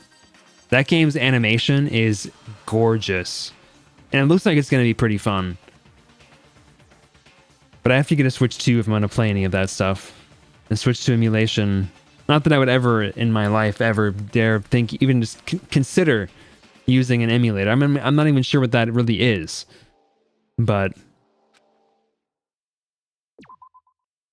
last trial, save here. Let's go. Let's open the handbook again, review the truth bullets one more time. So we got a blue tarp that was used to move the body to avoid leaving bloodstains. The dolly, which was also used to move the body, specifically the one from Taka. Nafumi's glasses were cleaned. There was a spotless hammer that has been cleaned recently. The repository door only locks from the inside. This is much easier when you just did this. It kind of sucks when you have to wait to do the trial. Puddle of blood with the tire marks in it. Glasses cleaning cloth, definitely from Hifumi. Celeste's account that they weren't gone for more than a minute or two. Yasuhira's message showing his handwriting. The blueprints showing how Robojustice is built, which were found in Yasuhiro's room, but do not have his handwriting. No one but Yasuhiro could have possibly fit in this, though, but it was made for him to fit in. He's claiming that he had a note telling him to go to a different location. Yutaka's wristwatch was broken just past 6. Yutaka was holding a scrap of paper, which probably means that this note that Hifumi was holding on to was from Kiyotaka. And then each person had their own e-handbook. Okay. Do our skills. We got 16 points. I'm like, how many, like, oh, that uses a lot. Okay, the focus gauge decreases more slowly during concentration and fever time. Effective during the non-stop debate, the Hangman's Gambit, and the bullet time battle. Costs 5 SP. The focus gauge recovers more quickly. Effective during the non-stop debate. Okay. I think I can do both of these, right? Yeah, I can just do all of them. Cool. Trying to think if there was anything else that really stood out to me. The new Fatal Frame game looked good. I kind of want to play those games. Or is it Fatal Frame? Is that the right name? Like the picture one where they take the pictures and have the camera that like reveals ghosts. That looked pretty good. If it comes out, I'm sure it's going to come out on PC though, so I don't necessarily want to get it for Switch 2. Let's begin with a basic explanation of the class trial. So, your votes will determine the results. If you can figure out who done it, then only they will receive punishment. But if you pick the wrong one, then I'll punish everyone besides the Blackened, and the one that deceived everyone else will graduate. Now then, to begin with. I don't know if is that Fatal Frame where it's like two girls, twins, and one of them has like a camera they can use to capture pictures of things. It is a remake, sorry. It's not a new, sorry, I lied. It's not a new Fatal Frame, it's a remake. We already know who did it. Was that? It was Hiro. He does not have an alibi for when the murders took place, and we found him in that suit. Don't try and deny it. You killed them. I didn't. Someone knocked me out. I was asleep the whole time. I don't know anything about it. Shut your murdering mouth, murderer. Who are you calling a murderer? Hey, didn't they already do a remake for that game, now that I'm thinking about it? Wasn't there one for like the Wii U or something? I'm sorry to say, Hiro, but we do have evidence.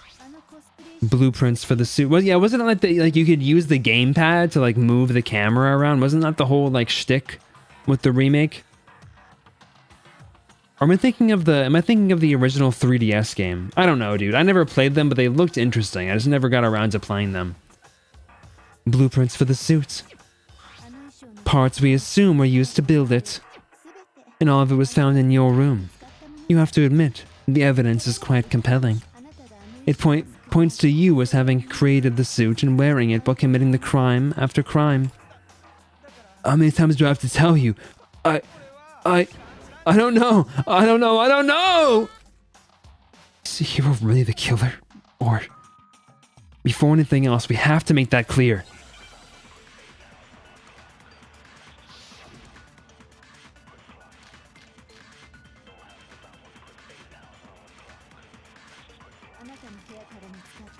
Everything we found in your room.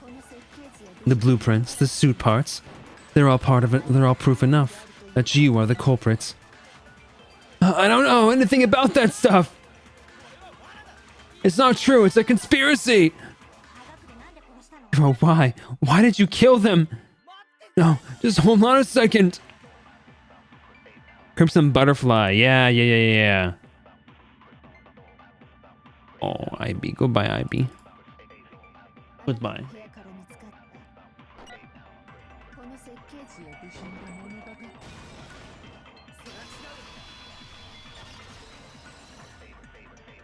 Rake.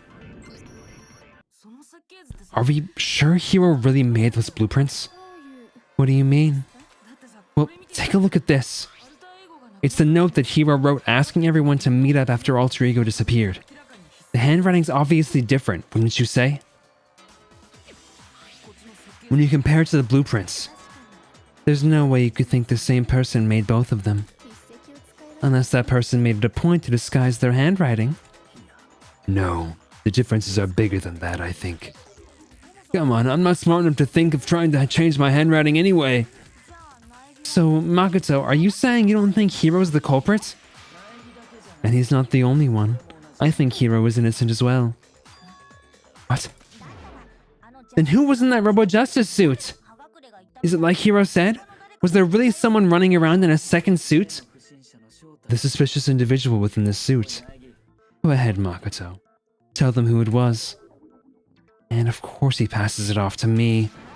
So, who was in the Robo Justice suit? The suspicious individual in question. The one that must have been in the suit.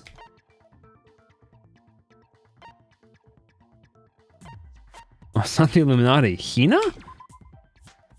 Why me? Yeah.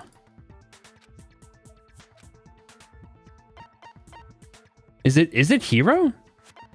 Yeah, I know. I don't. The Illuminati is stupid. That can't be the right answer, right? It has to be Hiro, right? Other than Hiro, I can't think of anyone else it could have been. Obviously, he was the one in that particular suit, and we never found any kind of second suit. Then there can be no doubt. Hiro is the prime suspect. That doesn't make any sense. You just said Hiro didn't do it. It makes perfect sense. Hiro was the suspicious individual in the suit, but he's not the culprit. So what you're saying is... That's right. The culprit in this case has nothing to do with being in the Robo Justice suit. What? Now that's a bold assumption! And what reason do you have to make such a statement? You do have a reason, yes? Remember! Of course. But before we get to that, there's something else we need to clarify first. So let's get that out of the way. Hey, stop trying to boss us around! All things have a proper order. So what is it? What needs to be clarified? We must clarify the method of transportation for Taka's lifeless body. It would seem that his corpse was moved using certain particular items. Makoto, can you tell us what they were? Things that were used to move Taka's body. They must have been... There's still one more thing. The dolly.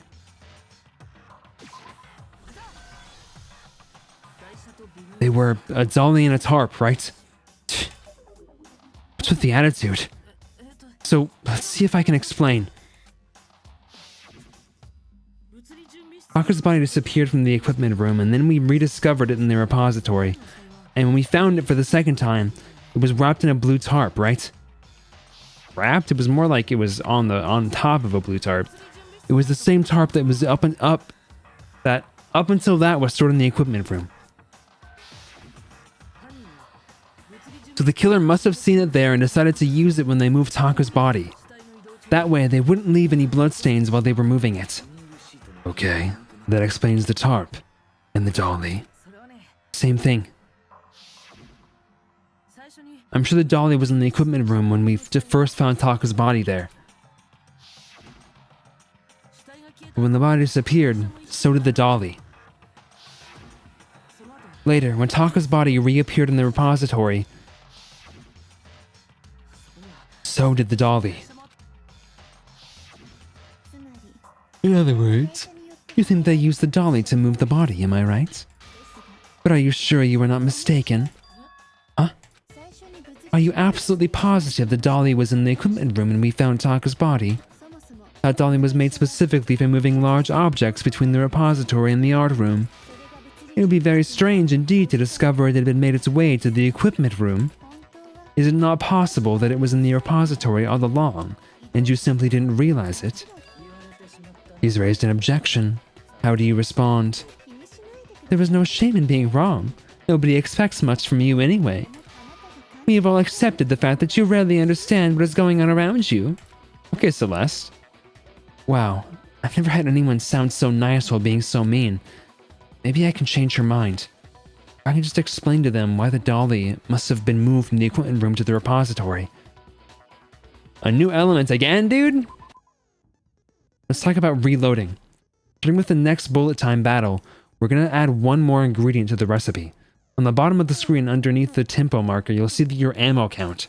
Up until now, there hasn't really been a limit on how you destroy your opponent's statements.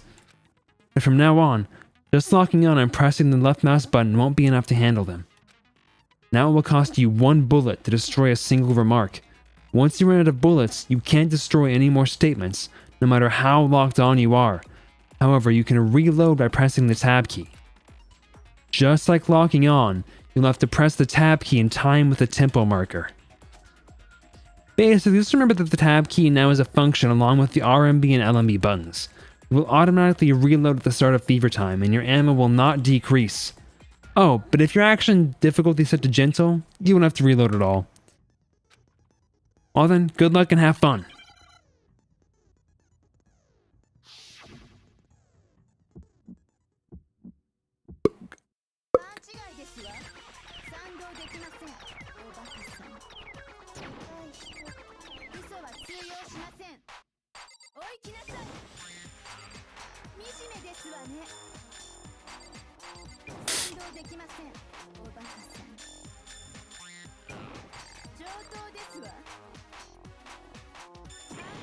Oops.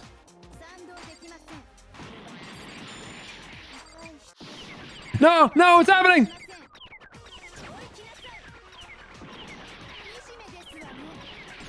Well, I need having help. Help me.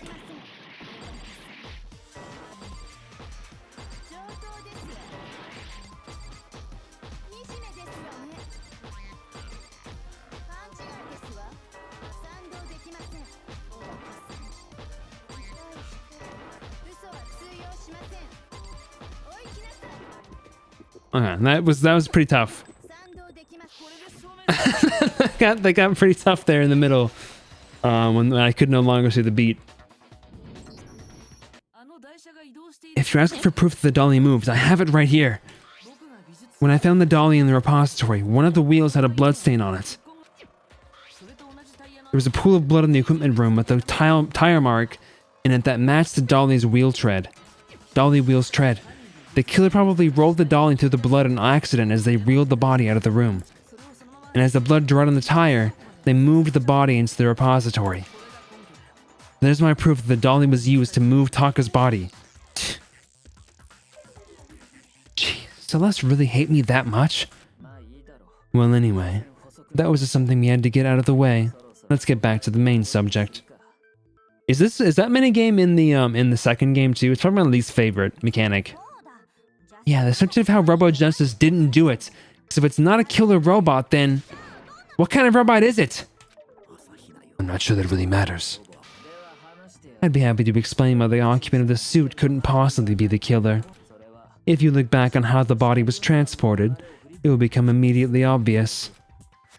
Like how the body was moved, it'll be clear why the person in the suit couldn't have done it. What does he mean by that?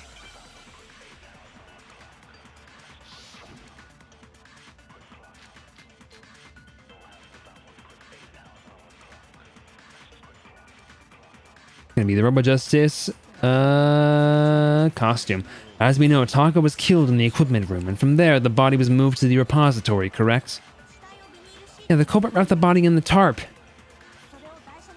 Then loaded it onto the dolly and wheeled it off, right? Now, keep in mind the dolly doesn't have a handle. Well, yeah, but even without a handle, all you'd have to do is bend over. Bend over?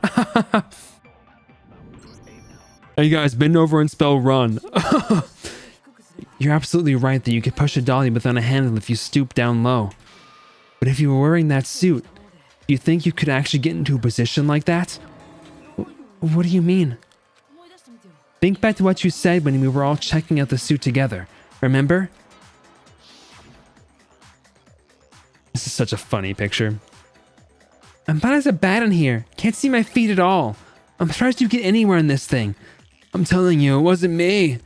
Not to mention, you totally can't bend at the waist. Seems like a pretty obvious oversight. When you're in that suit, not only can you not see your feet, but you can't even bend at the waist. Am I right about that? Now that you mention it, yeah. It seems like it'd be awfully hard to push that dolly if you couldn't bend over. Well, what's to stop you from simply pushing the dolly with your feet? You can't even see your feet? You really think someone could kick the dolly that way?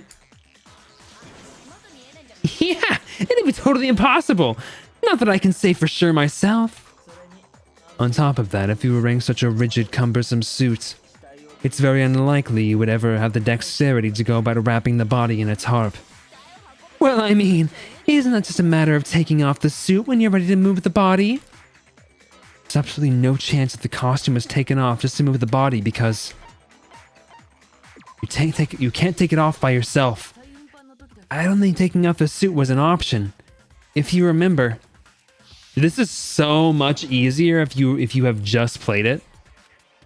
You can't take it off. We just saw this. Literally just saw this. That's true. It seems impossible to put the suit on or take it off without help. Then, you really can't take it off by yourself? Hiro wasn't just making it up? Of course I wasn't making it up! If he could have gotten it off by himself, I don't think he would have let us see him wearing it. Showing up in the suit was basically an invitation for everyone to suspect him. Yeah, that's right! So it's really, really true that Robo Justice couldn't have moved the dolly?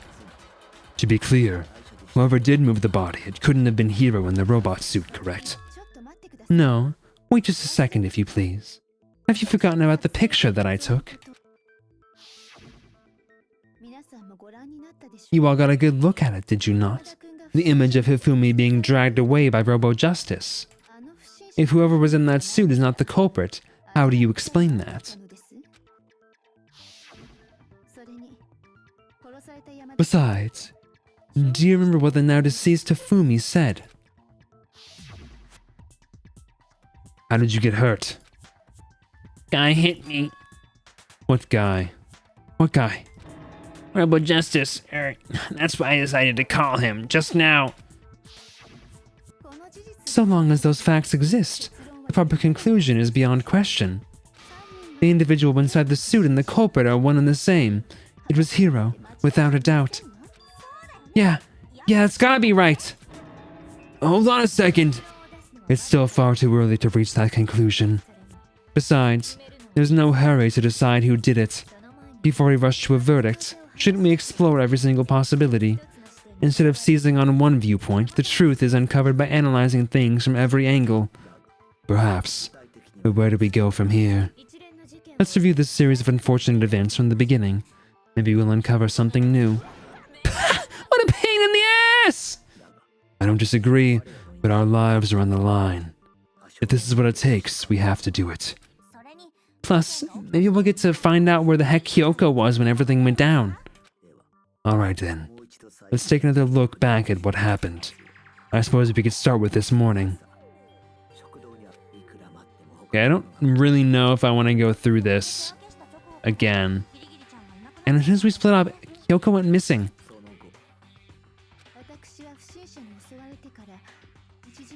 I'll read the new stuff though. It seems I was unconscious for about an hour after I was attacked by my mystery assailant. I know it was an hour, because I remembered being attacked a little after 7.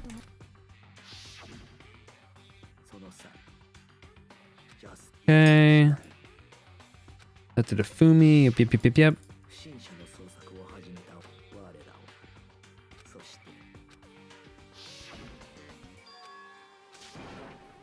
I shouldn't have had Sakura re-explain this to me. I didn't think this is what she was gonna do. Once Les told us that, we decided to split up and search the 2nd floor. Okay. Now someone moving. Go up there. Strange costume in. Run off into the screen. Blocking the stairs. Head further in. Yep. And then...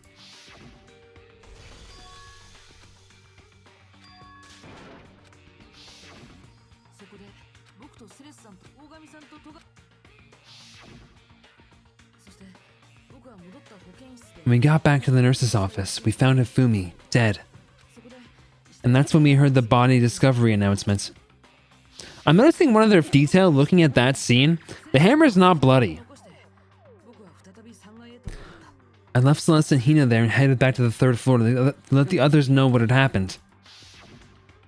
And then you discover Taka.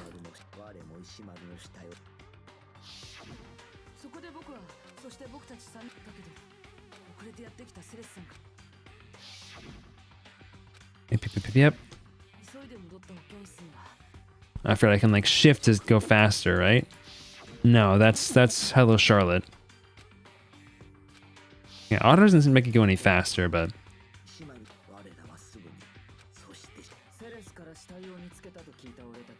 Les informed us that she'd found the bodies and we all headed to the repository, which is where we rediscovered the corpses.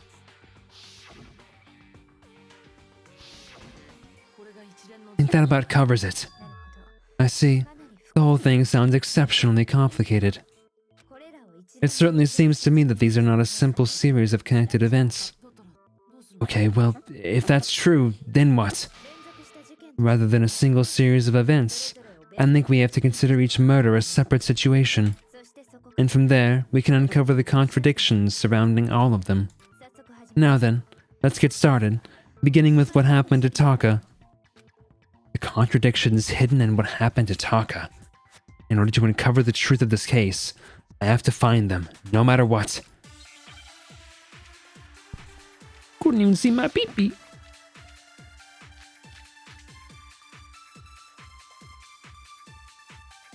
Okay. So, regarding Taka's death, I wonder if he died before Hifumi, or perhaps it was after. We already know what order they were killed in. Come on, don't scare me like that. Makes me think something weird is going on. Did we not know the order they were killed in? Or do we know the order they were killed in? I thought that the time would throw that for a loop. Okay, whatever.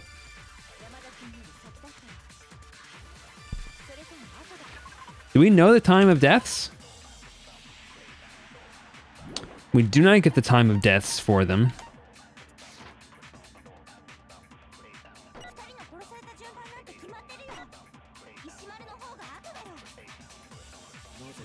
What makes you say that?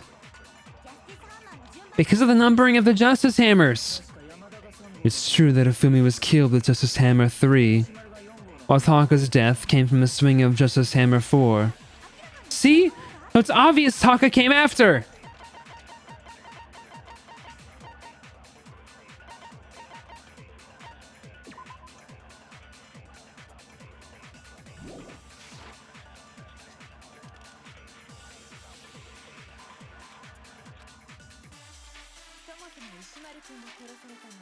Yasuhiro's message that has no relevance to anything.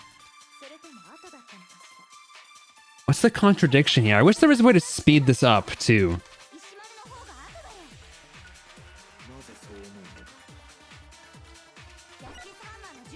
The numbering of the Justice Hammers.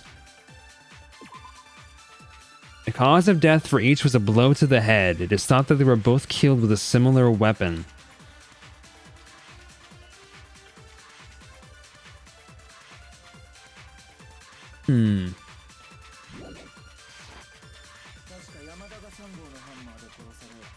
true. Yeah, yeah, yeah. I'm not seeing the contradiction with any of this stuff. Broken wristwatch, huh? How is that a contradiction?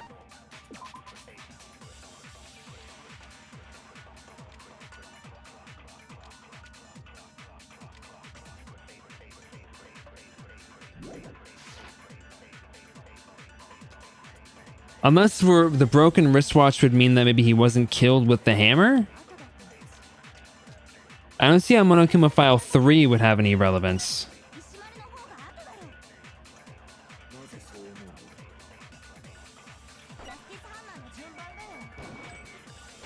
Nope, that's not it. Okay, I guess, is it the Monokuma File 3? I actually don't get this one. I don't get this contradiction at all.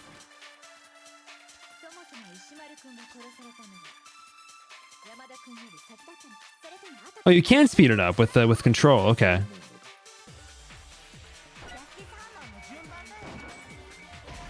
What?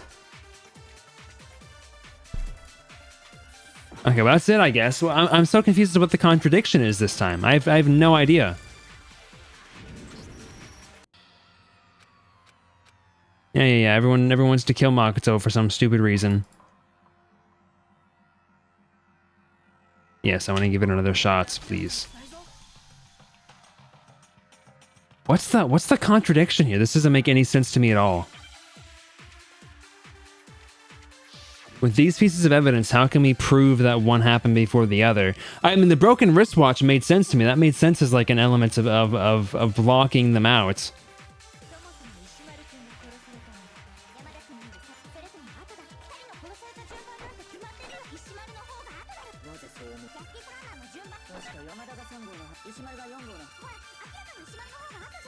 The game over really is, this kid's annoying, let's kill him and ourselves. Yeah, for real.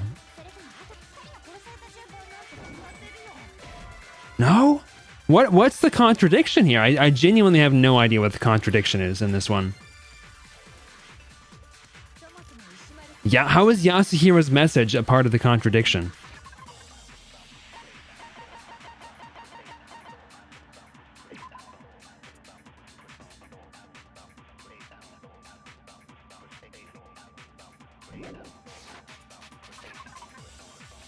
Am I missing something here? Did I hit something incorrectly? It's just these three options. Taka came last, so it makes you say that. Because of the numbering of the Justice Hammers. What?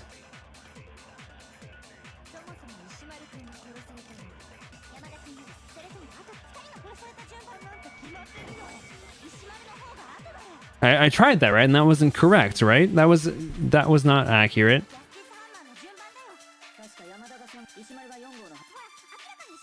There's no contradiction inherent in the numbering of the hammers.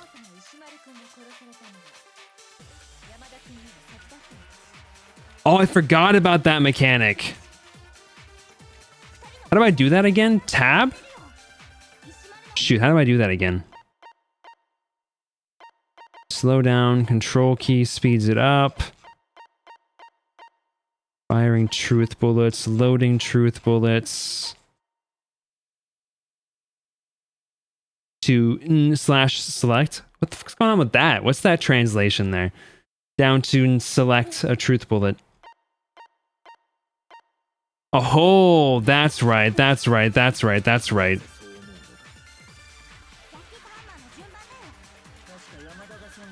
I was a bit slow.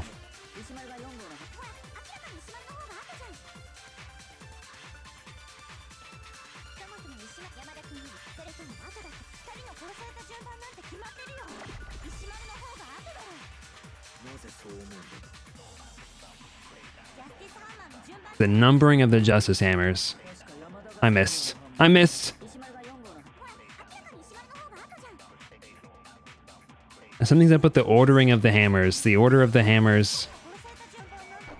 Shoot!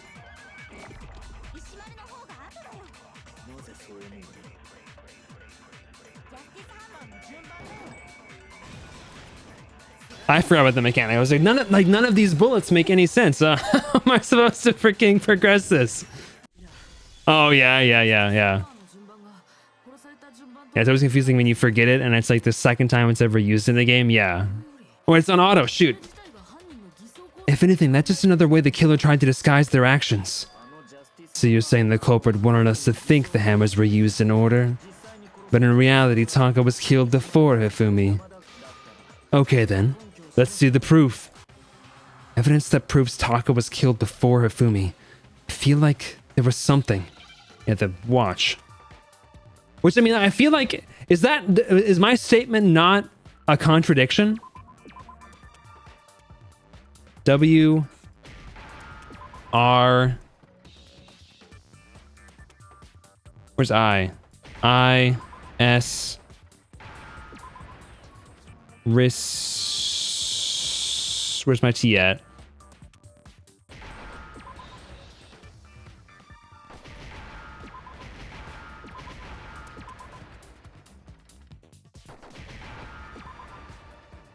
Wristwatch. Oh, I think so. I think maybe this chapter in this stream for sure.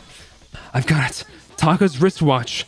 Okay, but also if I take like a step back here, was Taka's wristwatch not like a reasonable contradiction to what Aoi was saying, or was it Aoi? No, was it Aoi Celeste? Whoever was saying it, was it not a reasonable contradiction? Saying, okay, you're claiming you know the order, but this is a contradiction to that. We can see that Taka's wristwatch is at a time that would place them before Hifumi's death, and it's broken. So that is itself a contradiction to your claim. I guess I'm like, I have to, there's a couple of like steps in there, but it's a pretty clear line, I feel like. See, look, it broke with the hands pointing just past 6 o'clock. It must have gotten broken when he was attacked by the killer, because as of last night.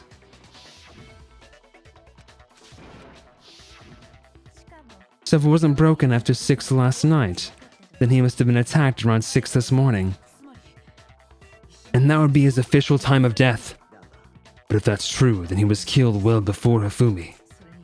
And before Celeste was attacked this morning, which happened around 7. That's right. Taka was killed before any of the other incidents took place. That simple fact slipped past all of us. We made the wrong assumption about the order of events, all because of those justice hammers.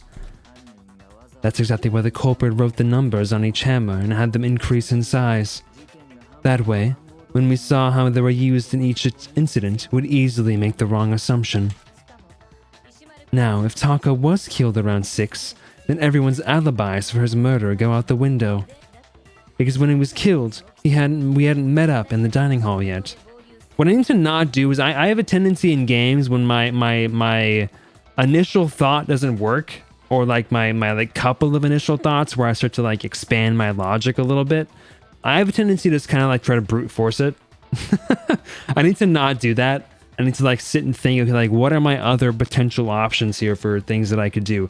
Granted, I didn't think that I totally forgot about the memorization thing. So I would never have gotten it unless without Josh reminding me, or no, Brendan reminding me that it was a thing you can do. Actually, no, wait, Josh, you said it first, but I don't think I saw that message. I think I then saw Brendan's message first. That may be true in the case of Taka's murder, but all of our alibis still hold true for Hifumi's death. That's right. With him at least, we're all safe. Poor old Joshua, always forgotten about. Oh! Is that a dead shrimp?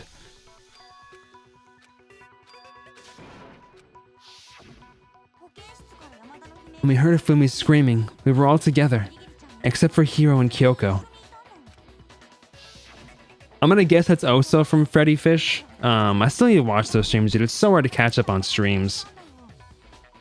Then we all ran down to the nurse's office, and that's where we found his body. It's totally true! We're all in the clear! Oh, I know. They must have recorded him screaming on a tape or something, then played it later on. That's true. Where's the tape? I don't know. Don't just go making stuff up. Anyway, we all have rock-solid alibis for when we heard Hifumi's scream. Since all of us were there together, clearly none of us could have killed him. And it does not stop there. There was also the moment when we discovered his body had disappeared. When his body vanished from the nurse's office, Hina and I were in the bathroom together, while everyone else was in the equipment room, correct? And then there's the disappearance of Taka's body from the equipment room. At that time, we were all gathered together in the nurse's office because of Hifumi going missing. Well, don't forget, I was passed out in the equipment room the whole time. Wait, then what if Genocide Jill did it? She could have dragged Taka's body out of there right then. Even if she could pull that off, there's no way she could have done the same with Hifumi's body. Because, as we just established, she was passed out in the equipment room when his body disappeared. Besides, I didn't do either of them anyway! In other words, it is impossible that any of us could have killed Hifumi or moved either of their bodies. On the other hand, Hiro and Kyoko had disappeared, so they most certainly could have done those things. So what now, Kyoko? For now, we can't get fixated on who did it, or we'll just keep going around in circles. So instead of who, I propose we start talking about how. In particular, I think we need to figure out how Hifumi's body got moved. That's true. We searched everywhere, but we couldn't figure out how to explain his body disappearing. And according to what Celeste said,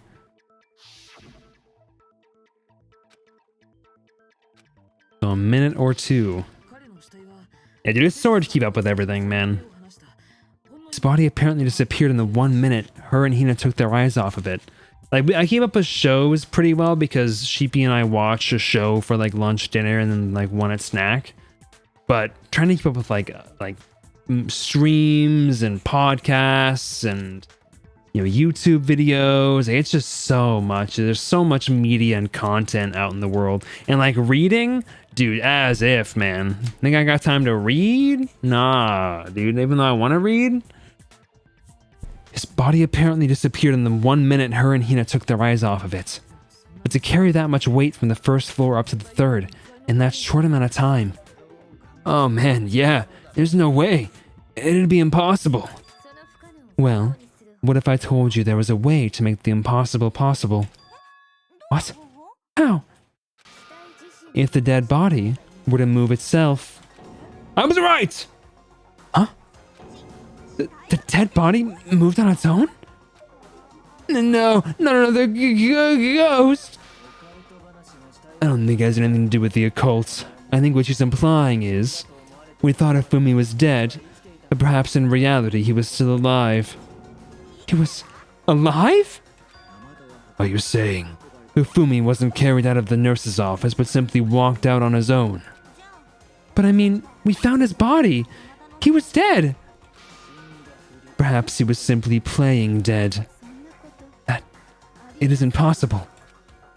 The idea that Hifumi was still alive. Is it really possible? I mean, I don't want to brag, but I kind of called it. Are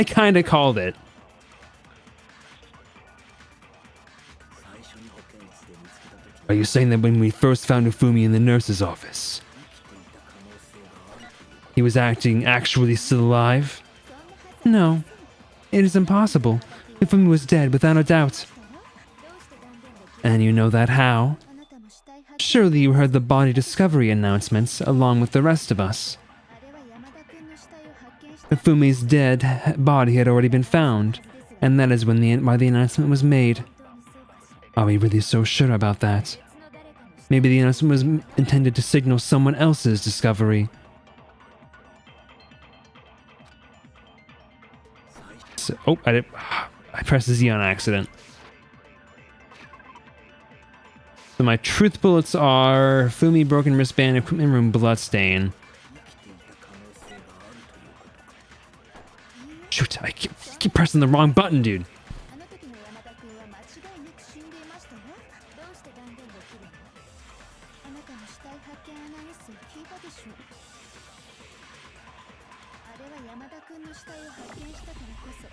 Okay, that isn't...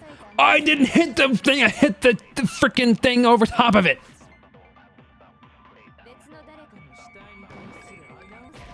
No, that's not the right contradiction. What does it have to do with what I said? Or do you not know what you're doing? I don't. I don't know what I'm doing. I thought maybe it made sense. How did these connect though? Celeste's account. Just they were gone for less than a minute. That doesn't really have any pertinence on anything. That also doesn't have any pertinence on anything. Nor does the broken wristwatch.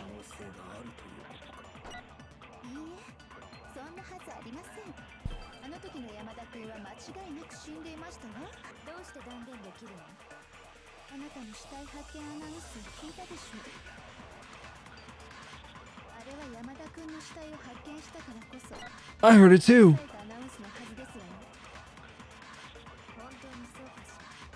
And I can't maintain a memorization like to the next cycle, right? It goes away, presumably.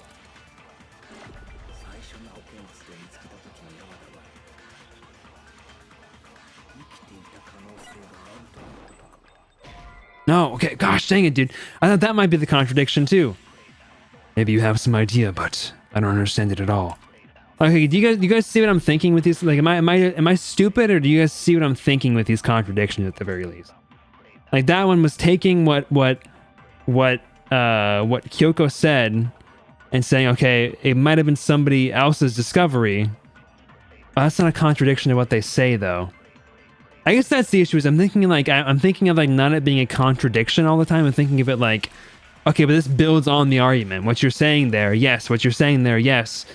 It's somebody else's body, but it's not a contradiction. I always forget that it has to be a contradiction.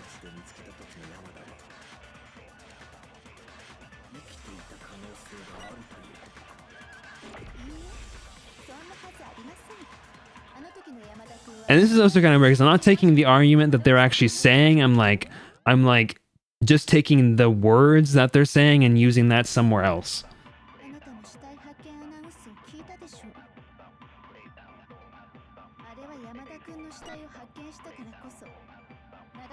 Actually still alive.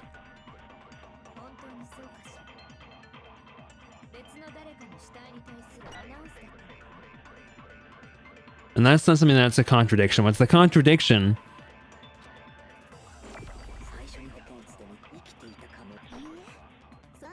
The contradiction is what Celeste says here. What? No, it's not! Dude, I'm so effing washed, dude. Your meaningless words tire me. Please stop wasting my time. Bro. Am I just dumb?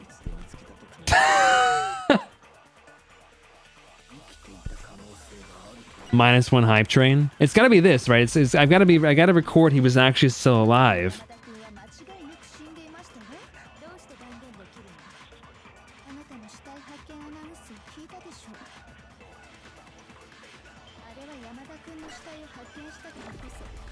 His dead body had been found. That was why the announcement was made. Are we really so sure about that?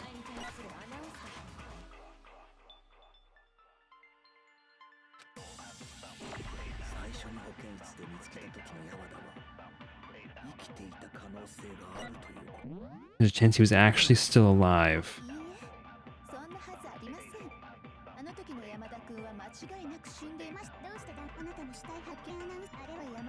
His dead body had been found. That was why the announcement was made.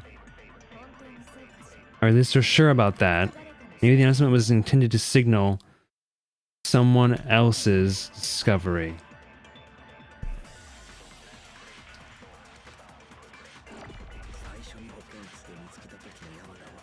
Wait, okay.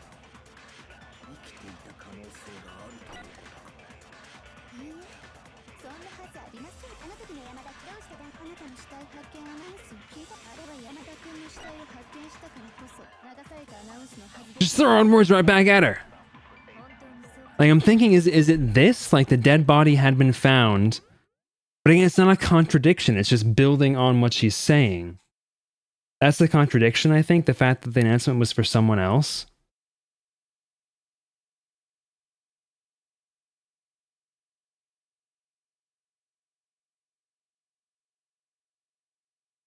That's the contradiction, I think, that the fact that the announcement was made for somebody else, but Ifumi's body had been found at that moment.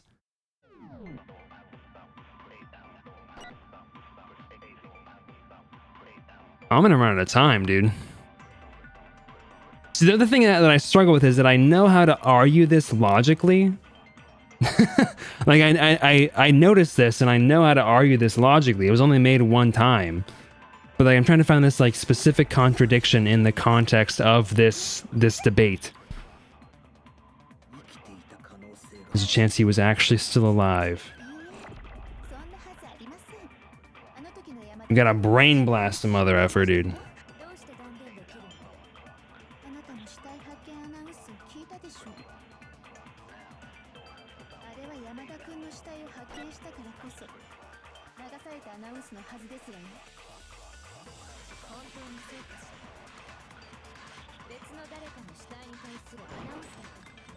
Nope, that wasn't it either.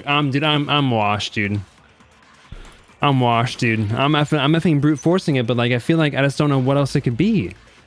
I'm not brute forcing it. I do actually think these things are like related. And I have a logical chain that I think works for the things that I'm doing.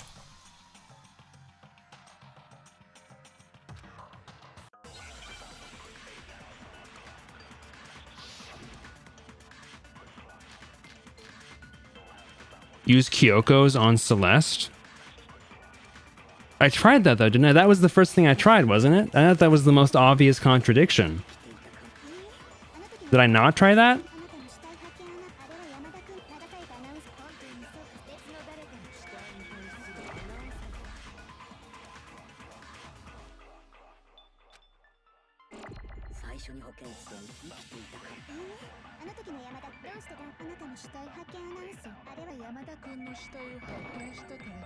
Wait, did I not try that? Wait, that was the most obvious contradiction. What did I do on accident? Wait. Okay. Did I not do that? Did it miss maybe and I just thought that I hit it or something? Or did I just completely just like blank that out in my brain?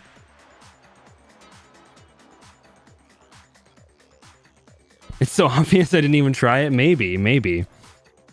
Was the body discovery announcement that was made really intended for Ifumi? Of course it was. The announcement played right after we discovered his body. Maybe, but that was also the same time that Taka's body was found. That's right. It wasn't long after finding his body that we heard the announcement. So there's a good chance we've made a mistake in there somewhere. I think we've confused whether the announcement was for Hifumi or Taka. First of all, if two bodies had been found, there really should have been two announcements. Maybe Monokuma simply got lazy and rolled them together into one. What do you say, Monokuma? Any comment? Well, it's a very sensitive issue, so I can't go into too much detail.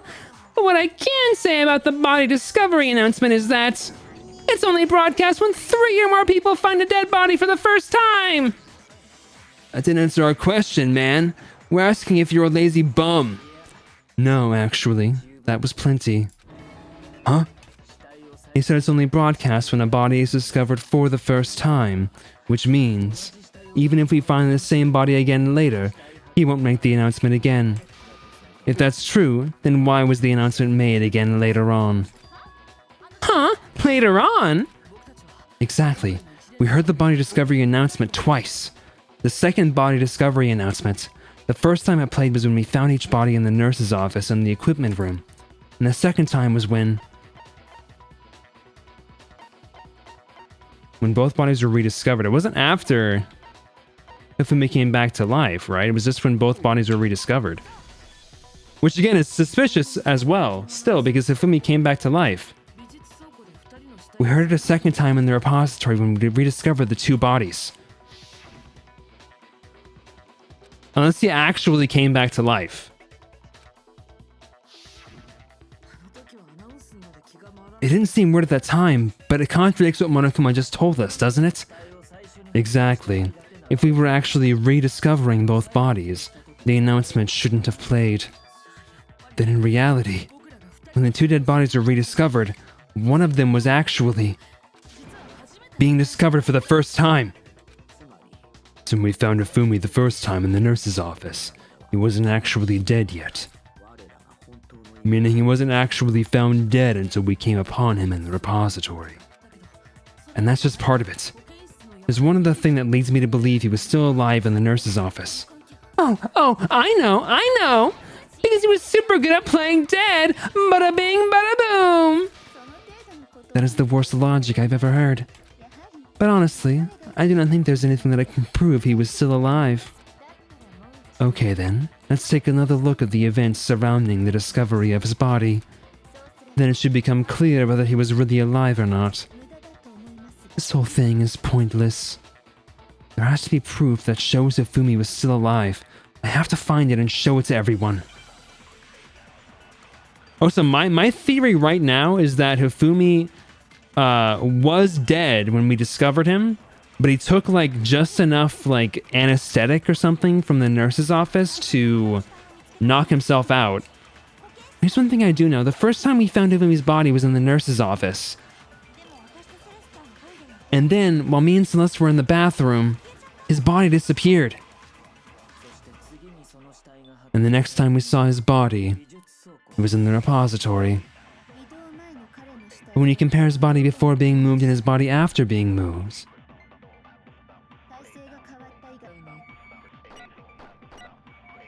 anything changed? There was no visible difference. No notable difference.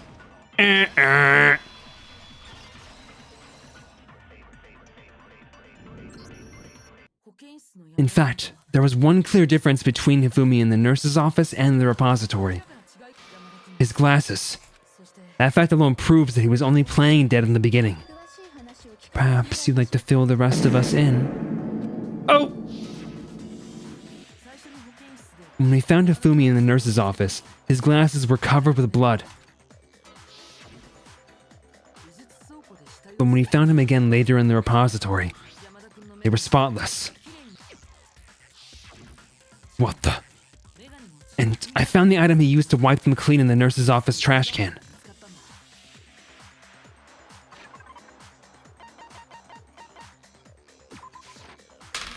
Nani? It was a glasses cleaning cloth featuring a certain cartoon mascot. Cartoon? One look at the blood. Makoto? That's anime. This fucking guy. One look at the bloodstain on the cloth should make things clear. This piece of cloth was used to wipe Hifumi's glasses clean. And the mascot on the cloth is the same one that's on the digital camera, right? And whose digital camera was it? Hifumi's, of course. The character was Princess Piggles from Demon Angel Pretty Pudgy Princess, I think. I highly doubt anyone but Hifumi would have brought something like this to school. I see your point. And the only people here who wear glasses are... I wouldn't be caught dead using a tacky piece of garbage like that. A few tissues is all I need to keep my glasses clean. And there's no question. It belonged to Hifumi. What you're saying is... what exactly? What I'm saying is, the blood on his glasses was wiped away using his own glasses cleaning cloth. Even if that is true, it does not mean he wiped the blood off himself. But who would benefit from a clean pair of glasses other than the glasses owner? That's a good point. Then it must have been him, right? Let's assume that Hifumi was still alive in the nurse's office. He pretended to be dead, and when he's alone, he wipes his glasses clean so he can see. Then he stands up and walks out on his own 2 feet. And with that, the impossible task of moving his copious corpse becomes possible, wouldn't you say? But then, if he was pretending to be dead... what was with all that blood? Was it paint or something? The fridge in the nurse's office contains packs of blood for emergencies. He probably used one of those. He figured if he was gonna play dead, he should go all out. So he just dumped it everywhere. But he got crazy with it and had to wipe his glasses off when he was done. God, what an idiot! And if Hifumi was still alive at that point, the disappearance of Taka's body is easily explained. it should be perfectly obvious who must have moved Taka's corpse. Taka himself! It can only have been Hifumi. When we were all gathered in the nurse's office, he went to the equipment room and took Taka's body. That also explains how the door to the repository got locked. Door was locked? Well, after the bodies disappeared, we all went looking for them, right? So me and Sakura headed for the repository, but when we got there, the door was locked. And the repository door can only be locked from the inside, which means when Hina and Sakura got to the repository, someone was already inside. And it could only have been Hifumi, who just finished stashing Taka's body there. He convinced us all he was dead, and when he saw his chance, he dragged Taka's body to the repository. So, Hifumi wasn't just another victim in this case. He was one of the assailants. But that means he took part in the murders. I just can't believe it. If you're having trouble, would you like me to show you one more piece of evidence? There's more? Oh, absolutely. The single biggest fact pointing to his involvement has yet to be revealed. You know what I'm talking about, right, Makoto? The item he took off of Taka's lifeless body. Could it be? The note of Fumi had. You're talking about the note Hifumi had hidden away, aren't you? Hidden note? That's right, we found it stuffed in his pants. When are they gonna... Okay, genuine question here, like low-key genuine question. When are they gonna add Monokuma to Dead by Daylight? What? In his... pants? Yes, his pants. Okay, well, forget about the pants for now. Take a look at what the note says. I found a hole maybe we can use to escape. Monokuma can't find out, so don't tell anyone else for now. Let's meet in the equipment room at 6 a.m. That's what I was telling you about. The one that told me where to go. Wait. This one's a little different. In my note it said, Monokuma can't find out, so don't tell anyone else for now. Let's meet in the rec room at 1 a.m. I see. Then this note isn't the same one that Hiro got. It's not the same? In other words, the killer got in touch with another person besides Hiro. And that person could only have been... Fumi's pants. That's right, Taka. The killer used this note to draw out Taka and murder him.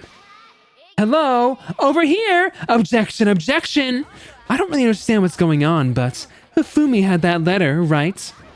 So whoever wrote it wasn't drawing out TikTok, they were drawing out Huffy. Just to be clear, TikTok is Taka and Huffy is Hifumi, right? Yes! I must ruin it every time! Man, Genocide Jack is seriously scary, but still, I can't let her get to me. If they ever did a Danganronpa, genuine Danganronpa crossover, they'd get me back. Holy guacamole. Where's none of these things?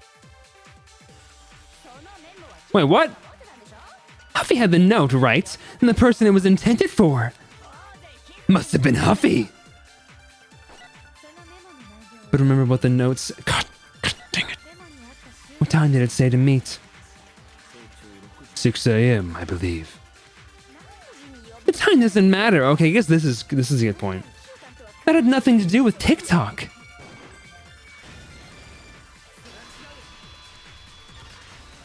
I thought it was going to be the piece of paper that Taka was holding in his hand. No, there absolutely is a connection. What the hell are you talking about?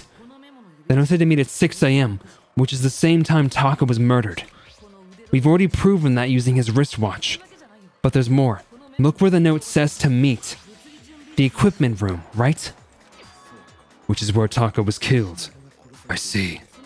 So, Taka was murdered at both the time and place written in the note. I think that should be plenty to show that this note was definitely meant for Taka. Well, when you put it like that... Good night, Ian. Thank you for coming by. No further objections! And someone used that note to trick Taka, just the same as me. Gah, the culprit really is a cold-blooded monster, telling people they found a way out. But if they gave the note to Taka, What was Hifumi doing with it? Stuffed down his pants, no less!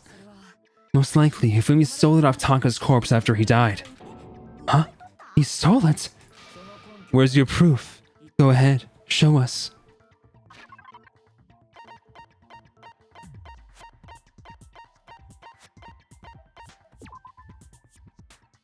Oops.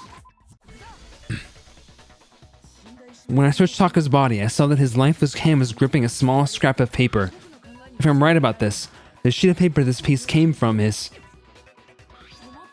I knew it. It fits perfectly with the note we found hidden on Hifumi. Then Taka's scrap and Hifumi's notes. Yep, they're from the same piece of paper. Hifumi had the note meant for Taka, while Taka's corpse still grasped a small piece of that note.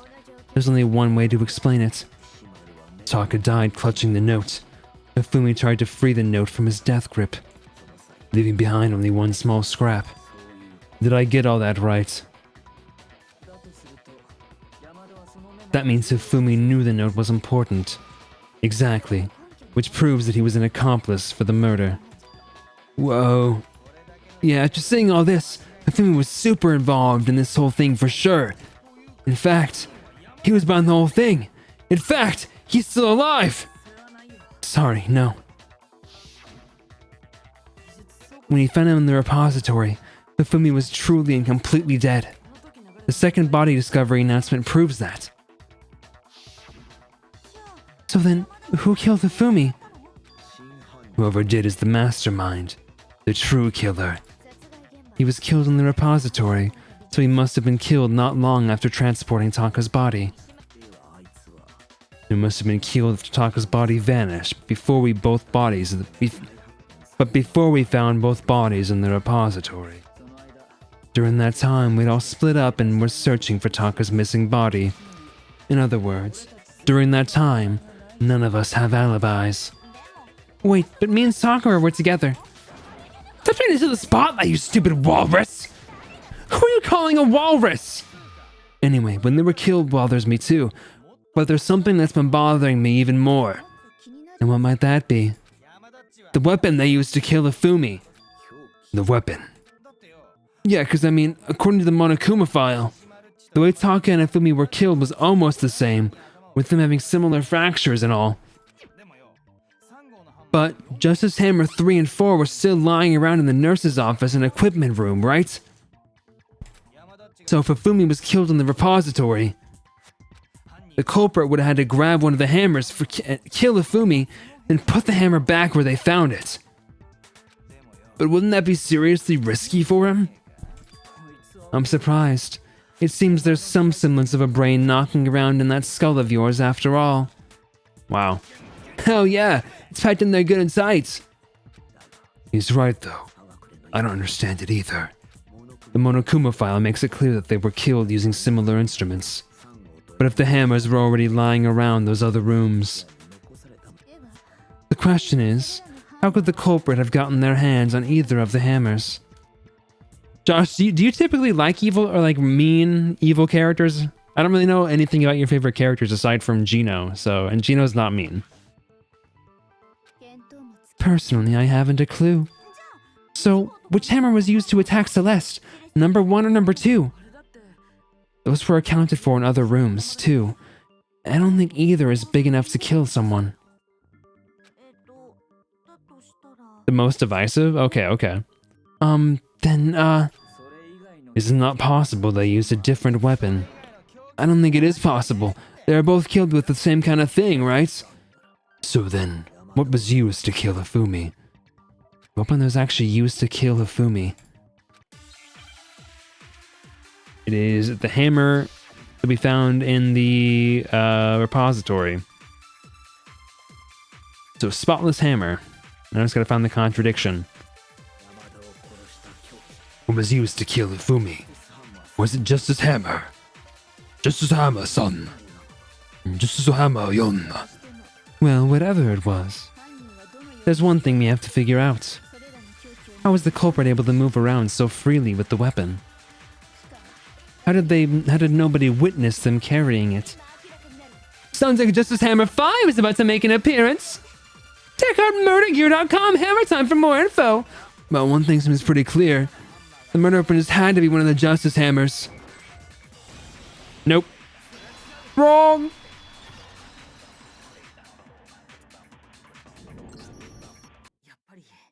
The murder weapon wasn't a justice hammer at all. No, it was something completely different. But seriously, a different... I just switched their voices 100%. But seriously, a different weapon? Specifically, a hammer from the repository. The killer could have easily used that to kill Hifumi. Now, all the hammers in the repository were covered in flecks of grit and debris. But for some reason, one of them had been scrubbed clean. Huh? And the reason it had been scrubbed clean was most likely because it was used to commit murder. If the hammer got covered in Hifumi's blood, of course they'd have to clean it off. I'd also like to point out that there's the repository has all kinds of hammers. Big ones, small ones, and even some flat mallet-like ones. And then whoever made the Justice Hammer used those as a basis for their design. If that's true, that would explain the Monokuma file's note about the wounds being similar. So if we moved Taka's body to the repository, where someone used a hammer to kill him? And whoever did that is the true killer, the one Hifumi was working with, and the one who betrayed him. Hold on a moment. I still think it's strange to assume someone was working together with him. The way the graduation rule works, there is no benefit to helping someone else carry out a murder. So the idea that anyone would work together like that is simply ludicrous. We talked about this, did we not? We did talk about that, how there wouldn't be any reason for anyone to work together.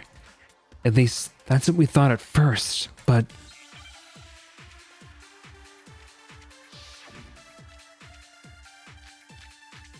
Blue tarp, spotless hammer. None of these are going to be relevant, I don't think. Based on the rules that have been laid out for us, even if more than one person is complicit in the murder, only the one who actually carried out the act can graduate and survive. Assuming the rule holds true, it is simply impossible that two people work together on this. That is how the rules was explained to us. But that really only applies if there's only one murder, right? In this case, however, there were two murders. Is the possibility of an accomplice really that insane? Or is there some chance? I don't see how any of these things would be relevant. The blue tarp, completely irrelevant. I think the broken watch is completely irrelevant.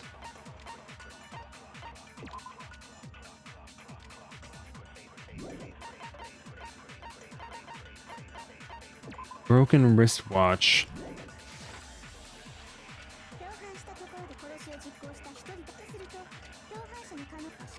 So I actually memorize Celeste's statement. And then use that against Celeste again. Sorry, Kyoko's statement, use it against Celeste again.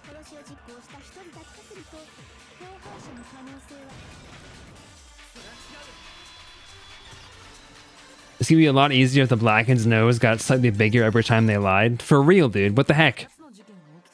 Since there were two murders, it's at least plausible that more than one person was involved. What do you mean? If there'd only been one murder, then yes, the idea of an accomplice isn't really worth considering. Naturally, if only one person can be saved per murder, an accomplice has no risk versus reward benefits. Risk versus reward benefits? The payoff for working together, the reward that balances out the risk of taking part in the scheme. There's no point in being someone's accomplice if there's no benefit to you. However, if there were some potential mutual reward for the risk, then cooperation becomes possible. You're saying that two people could act as each other's accomplices to commit two separate murders. I think that's what the true killer told Hifumi. They would each have an accomplice for their crime. And based on the case's events, Hifumi would have been the first one to act, murdering Taka. They made him carry out the first murder so he couldn't back out of helping them later on. So in this case, there wasn't one single person committing multiple murders. Instead, each person killed someone, creating two separate incidents. And it only looked like one person because that's how the true killer designed it to look. A single suspicious individual, a similar weapon used in each crime, disappearing bodies. By creating one seamless set of circumstances that made it look like one person was behind it all. The mastermind picked their target and managed to convince him to go along with their plan. And then, to avoid the no accomplices rule, they simply killed their accomplice. Which, if true, means that betraying Hifumi was part of the plan from the very beginning. That's just awful. How could anyone be so cruel? Well, that would kind of mean that we loop back to Hero. You think so? I can't help but admire its cunning. Still, their choice of accomplice seems odd. The effort made to convince us the two murders were the same. That was the main characteristic this time. Kyoko must have noticed that fact from the very beginning, which is why she said not to look at this as a series of connected events, but entirely separate incidents. Kyoko really is amazing. Although, when you think about it, she's almost too amazing. Like, it's almost unnatural how good she is at this. I understand how an accomplice could be involved, but then who was the one pulling Hifumi's strings? That's problem numero uno right now! The true killer manipulated Hifumi to carry out a number of actions, and in the end, murdered him. In the debates up till now, the way the case is unfolded, when you consider all that, there's really only one person who seems to fit. Can't be either of them. Can't be Aoi. It's gotta be Hiro. What? Is it all coming back to me again? No, it's not Hiro? Hold on. Haven't we already shown that there's absolutely no way Hiro could have done this? Hiro was in the robot costume when everything went down. Do we know that for a fact, though? Do we know that we can trust that he was in the costume? Because Taka was killed at 6 a.m. He could have went into the costume and done everything else after that, right? Well, no, but I mean, like, I guess I was thinking he must have done it before that, right? Like he got into the costume afterwards. Although wait, no, he was locked when Hifumi died. That's a good point. For serious, I'm a tragically modified hero who longs to become human again as soon as possible. No, you're still a human for now. Anyway, if Hero's not the killer, then I embarrassed myself.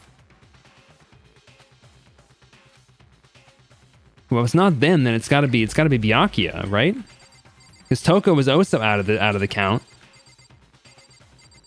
Byakuya was there. Okay, let me pause here really quick. Byakuya was there when Taka's body was discovered, but before that, he was in the wind.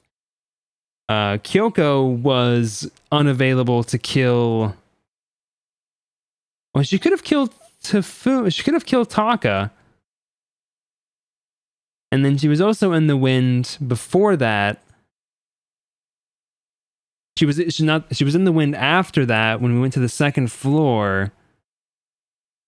She went to the second floor, disappeared. She could have attacked Hifumi, technically. Unless I'm forgetting something. Am I forgetting something? I don't think it's Kyoko, but I'm trying to think of any detail that makes it so that she couldn't have possibly been the person to do it.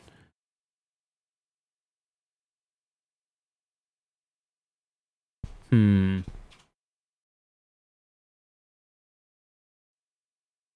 to think. So she was time for brute forcing. No, I'm just trying to think. Did she could have done it. She could have killed Taka. You've been given a run of the chapter's events twice, and you're still asking if you're forgetting something? Yeah, man.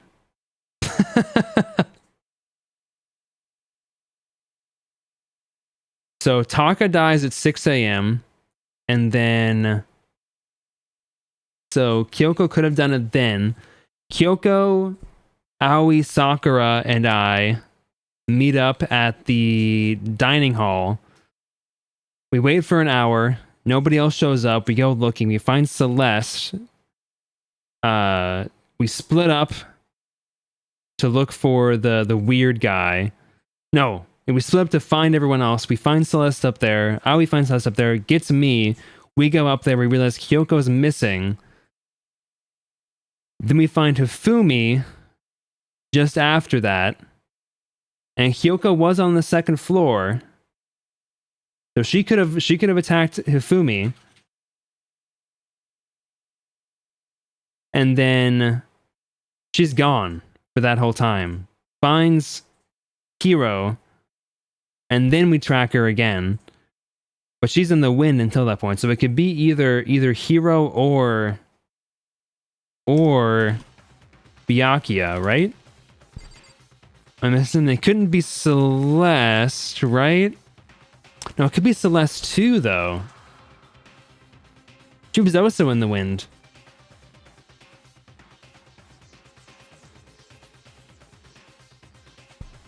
I'm trying to think, do I have enough? Like, obviously I have enough. I'm trying to think of like what's the detail that I'm not thinking of here that makes the person like that narrows it down? Because I feel like all three of them could have done it.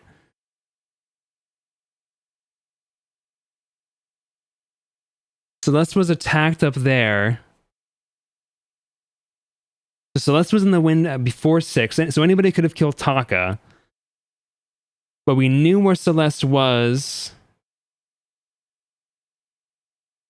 when Hifumi was attacked downstairs. So it couldn't have been Celeste. As we know where she was when... Wants to be Hiro anyways.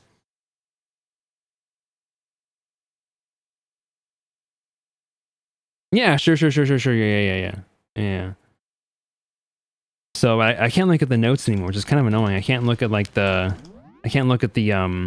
details anymore, the bullet points. So I don't think it can be Celeste because we knew where Celeste was. So it's stuck between Byakuya and Celeste for me. Byakuya is in the wind until later. The big thing is like the writing. The handwriting doesn't look like Byakuya's handwriting. That's kind of what gets me about it. It kind of looks like Celeste's handwriting. Sometimes these choices feel a little too open-ended and you just gotta brute force it. So far I feel like I haven't had to brute force it, but I feel like there's multiple options here that could be reasonable. Like I feel like it can't be Kyoko. Like I think that's maybe my problem is like Kyoko does make sense though. She's got the handwriting. Like Makoto just said like the she's kind of weirdly good at this. Why would she be like throwing herself under the bus? That doesn't make any sense. But it's between Celeste and Byakuya for me. I tried Hiro. Because Hiro made sense to me there. Predominantly because Hifumi said Hiro. And I'm trying to think of why he would have said Hiro if it wasn't him. Because if he knew he was going to die, why would he protect his partner still? That detail kind of threw me for a loop. I'm curious why he did that. Oh, maybe he was trying to say Hiro was innocent.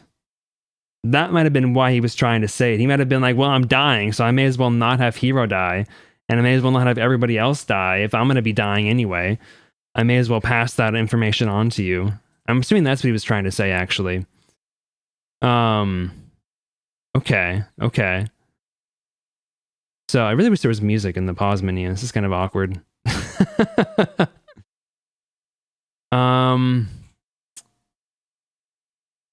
Byakuya or Celeste, man. It can't be Aoi. She has a good alibi. Sakura has an alibi. It was me. Oh, Genocide Joe's another option, but she couldn't have done it either. We know she couldn't have done it. I think it's Byakuya, right? Are you confident in your assertion? Nope. Wasn't me. Wasn't them. I did! I've been thinking it through for so long! What do you mean?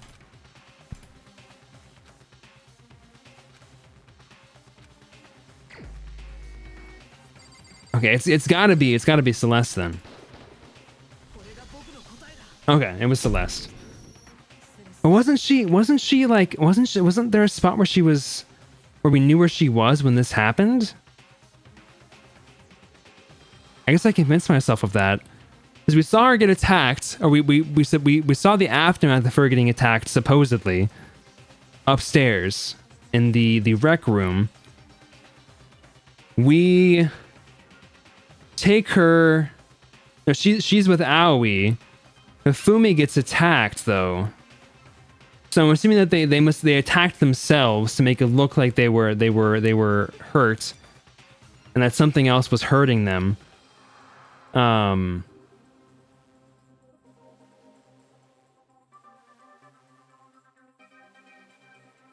Yeah, that's true. That's true. And yeah, so she could have killed Taka, and then I guess I'm just trying to think of like when she attacked.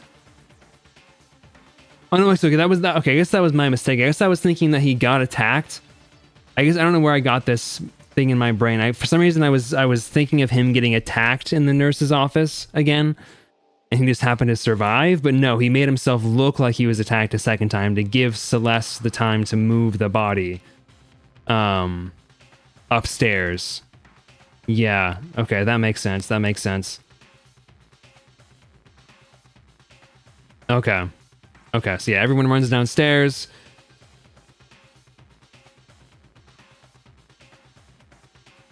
No, she comes down there. Yeah, okay, everyone goes down. Yeah, they go down. We go up there to find Taka. We all go down there.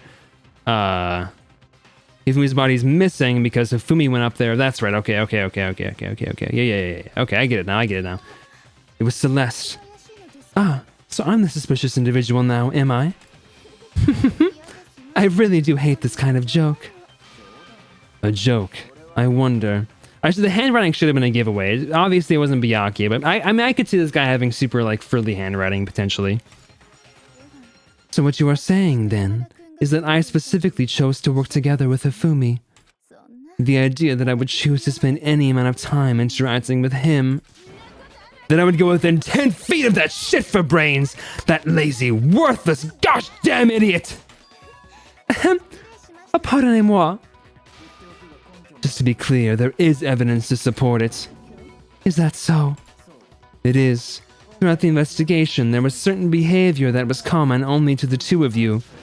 Considering what we learned so far, it only further proves that the two of you are working together. What is it that only Hifumi and Celeste had in common? Yeah, she also like led us multiple times throughout the chase too. The behavior that they had in common was to do with the suspicious individual in the suit, doesn't it? The only ones who ever actually saw Robo Justice firsthand were Celeste and Hifumi. Shush, the adults are talking now. Sorry. You know, it is also very weird that she caught the picture of Hifumi. You know, that's something I gotta keep in mind is that sometimes the details that they give you in the evidence log are not all the details you can consider to figure out who did it. Like, that was super weird, and I thought that was super weird, but it didn't come up as like an evidence piece. So I was like, I guess it must not be relevant. But no, the camera is super freaking weird. The fact she was able to get a picture of that does not make any sense at all. Sorry. As you said, only Celeste and Hifumi ever laid eyes on the costumed individual. If we accept that Hifumi was one of the culprits, we can't help but suspect what Celeste has said as well. Are you saying everything they told us was a lie? After taking Hifumi to the nurse's office, we all began our search for this individual, correct? And not too long after that, do you remember what Celeste said?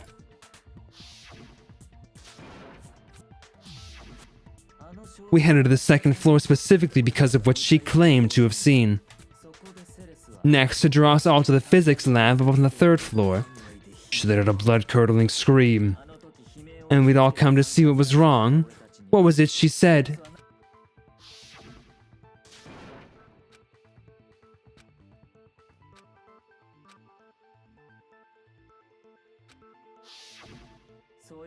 Once she'd done her job of getting us all up to the physics lab, it was time for her partner to get to work.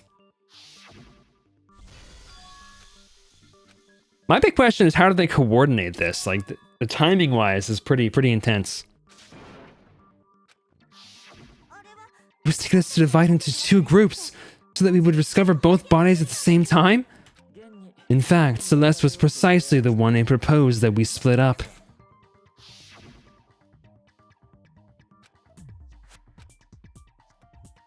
I am curious about one thing here, right? So, Taka was murdered. Was Celeste ever going to murder anybody in this plan? I mean, obviously she murdered Hifumi, but like to Hifumi, did she ever say she was gonna like murder somebody, like to commit a second murder to also be able to get out? And like, what would happen if that were the case? What would happen if 2 distinct murders happened, but the bodies weren't discovered quick enough? So 2 people murdered a person, but the bodies were not discovered. Would there be 2 separate trials? And if the wrong person was chosen for the Blackened, would everybody die? Even though 2 murders happened? And technically the other Blackened wasn't... Like, I'm curious how the mechanics of that would work. I wonder if they've done that in any of the games. Well, if Celeste and Hifumi were working together, all those chance events suddenly become connected. And on top of that, that piercing cry of yours early on.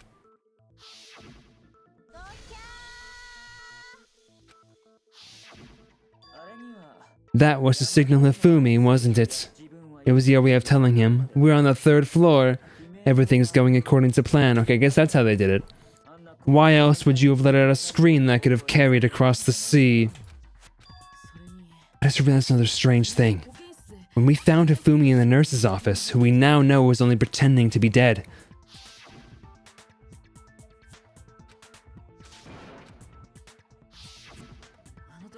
Celeste, you were the first one to say he'd been murdered. We wanted to make sure we wouldn't have any doubt in our minds. I don't believe it. Everything... The whole thing was one big act? Hina, you were with Celeste when Hifumi's body disappeared, right? Yeah, I was feeling kind of sick, so Celeste took me to the bathroom. Wait, then that was... She wasn't worried about you. She just saw a chance to help Hifumi sneak out of the nurse's office. Each piece isn't much by itself, but start putting them together and the picture gets very ugly indeed. Wouldn't you agree, Celeste? I have no idea what you mean. Don't bother trying to deny it. You made one fatal mistake. Oh, did I? I didn't even catch it myself when you first said it, but... Looking back, I consider that one little slip-up was your undoing. What are you talking about? I'm talking about what you said after Hifumi's body disappeared and we returned to the nurse's office. They must really be enjoying this. Enjoying the sight of us standing around, frightened and confused. We're all going to die here. We're going to die, just like those guys died. I remember her saying that too, but I don't understand what's so strange about it. Then pay attention. Sakura, Toko, and I were first to discover Taka's body in the equipment room. Then Makoto showed up and told us Hifumi had been killed, so Sakura and I left with Makoto. Once we were in the hall, we ran into Celeste, and the 4 of us headed to the nurse's office. Oh, shouldn't have known. Now, the entire time we were together, none of us said anything about Taka being dead. Think about it. Celeste's comment doesn't make sense. It was completely out of place. Yeah, I see what you're talking about, although I don't really get what it means. You hear that, Celeste? Everyone's having some trouble understanding. Could you repeat what you said? If you're really not the culprit, you shouldn't have any problems repeating it, right? Yake said that Celeste's comment doesn't make sense, but what is he alluding to? I actually was not expecting more of this.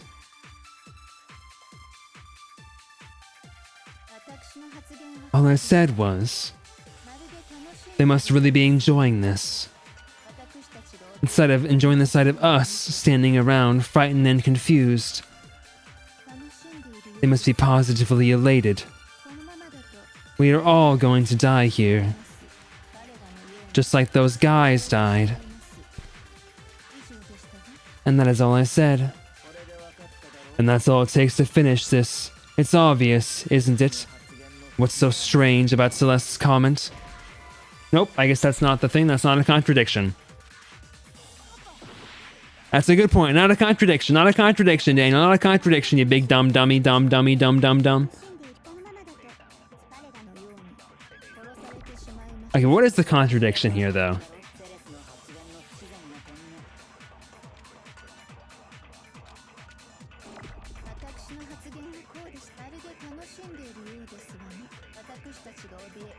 In the sight of us standing around, there's no contradiction there. We are all going to die here.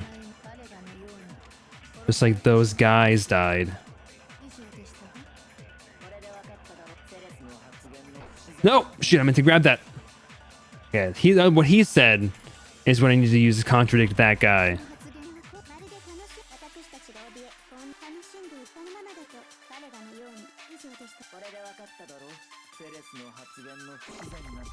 Okay. I'm at halfway through the game right now. I'm only halfway, really?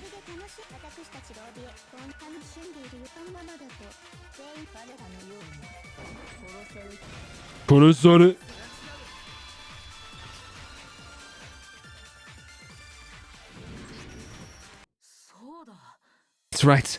There's no reason Celeste should have said just like those guys died. When she said that, none of us had told her Taka was dead. Exactly. And we didn't run into her until after we were all out in the hall. There was never any chance for her to have seen his body in the equipment room for herself. So how did you know, Celeste? How did you know more than one person had been killed? And how did you know that they were both guys? Because Kyoko had also disappeared, right? So she could have been dead too. You all have such vivid imaginations, you know that? Imaginations?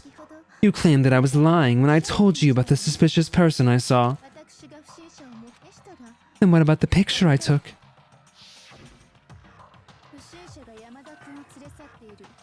How do you explain this picture of the costumed villain dragging Hifumi away?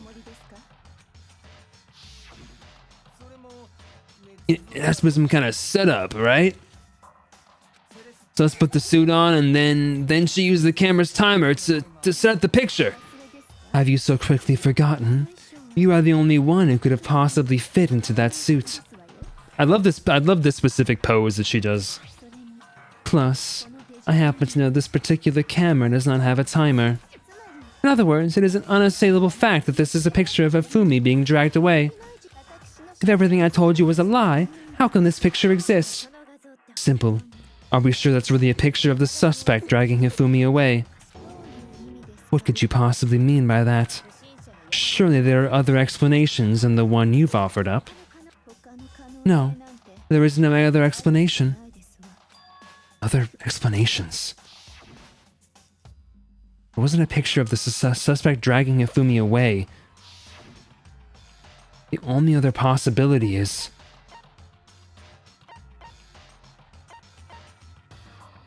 Hifumi is dragging the suspect away? Hifumi and the suspect are dancing.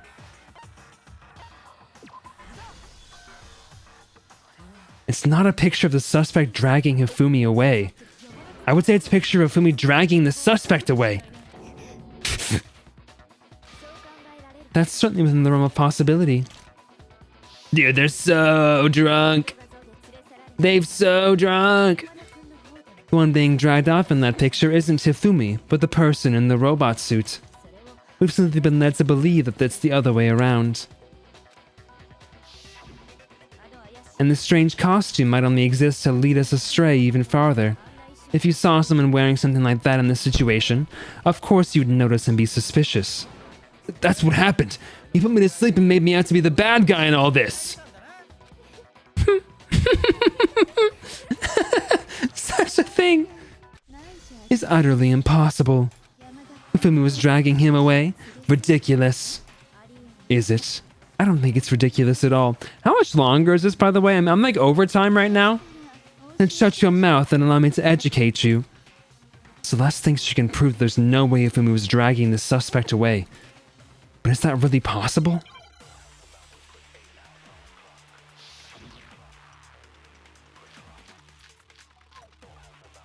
Like, I really thought we were pretty close to the end of this one here. Just opened that suit after I passed out. Then he just draped me across the Ifumi and had him carry my weight.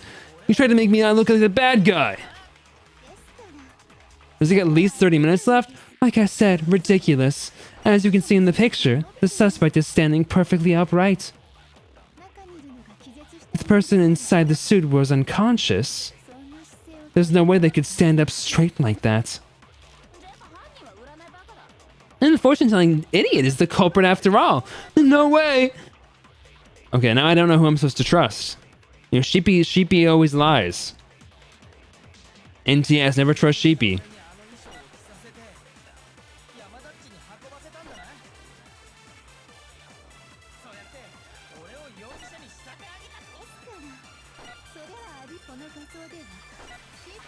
Does the rubber justice blueprint say that they can stand upright?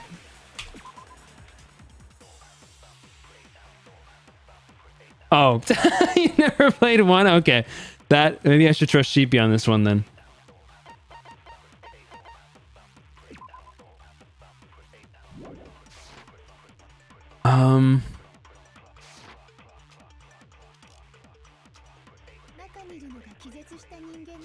He was unconscious. There's no way they could stand up straight like that.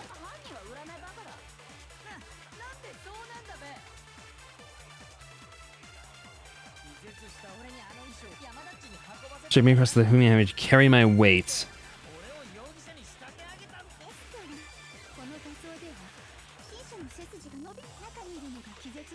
Unconscious.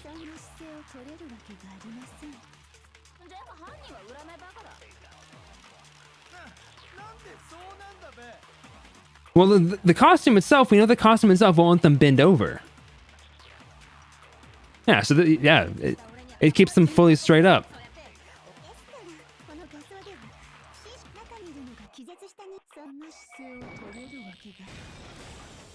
Idiot!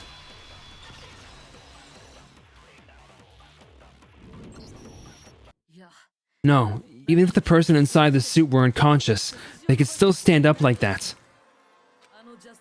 Because that Robo Justice suit had a certain characteristic. Should I just keep going, Sheepy? Should I just barrel through it so I don't have to start in the middle of the trial? You totally can't bend at the waist. Seems like a pretty obvious oversight. Okay, I'm fine with that then. That's right. They totally made a mistake when they made it, so it couldn't bend at the waist. I'm not so sure that was a mistake. I think the suit was designed from the beginning to be used the way it was. That's a good sprite. The Ifumi took the suit they specially designed and stuffed Hero into it. That's how they were able to fake that whole thing. The point of it all was to make us believe whoever was in the suit was to blame. Well then, I suppose this is checkmate. Checkmate?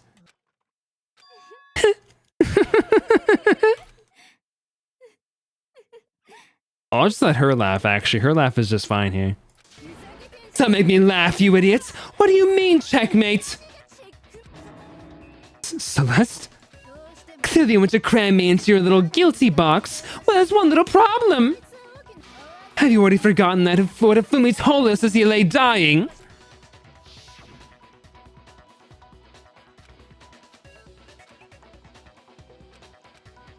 Yasuhiro. Well, okay, that's not something he's trying to make him be innocent. When we asked him who had attacked him, his answer was quite clear, was it not? He said, and I quote, Yasuhiro. In other words, Yasuhiro Hagakakure! Wait, my name isn't really Yasuhiro. It's actually Taro. Your confusing statements don't make any sense. You're only making things more complicated. Just like FNAF. He did say Yasuhiro, but are we sure he was really pointing the finger at Hiro? What the hell are you talking about? I'll burn you alive! Kyoko, what do you mean by that? Think back to how Afumi used to talk to us. How did he refer to each of us? I honestly don't remember. I paid so little attention to what everyone said. It's not, yeah, he said people's last names? Yeah, okay. The nickname thing is freaking Genocide Jack. That's right, our last names. He called us all by our last names. Exactly. I know I heard him say Mr. Naegi more than once, for example. So if Fumi did mean to say Hiro's name, he would have said his last name, Hagakure. I'm sure it was just incidental. By chance, he just hit his first name. Indecent? Don't talk. Random chance. Now isn't that a convenient explanation? No, there's no reason to think he would have said the name any different than normal. But he must have run out of energy before he could say any more. So if he was trying to tell us the last name of whoever killed him, but the name he said doesn't apply to anyone here. Well, no. Hold on. There's one person it could apply to, and that's Celeste. She never actually told us what her real name is.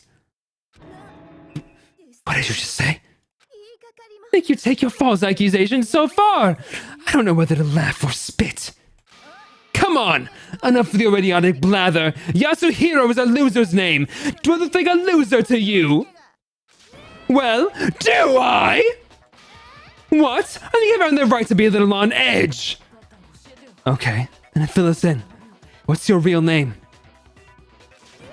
Fine. Make sure your ear holes are wide open and listen up. My real name is Celestia Ludenberg. Could you please stop making me repeat myself over and over again?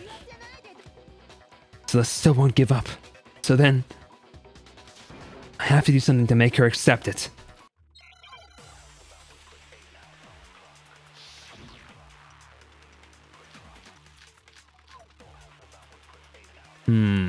Oh, she's pissed right now, dude. She's freaking pissed.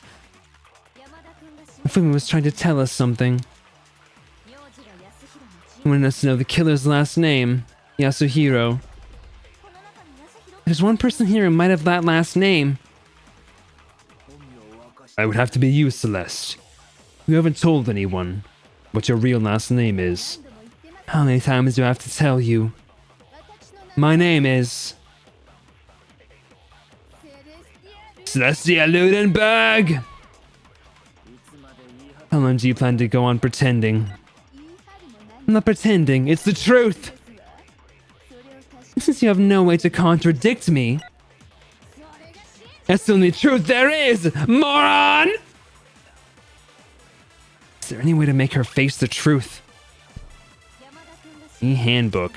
Maybe the e-handbook. Just show us your handbook, dog.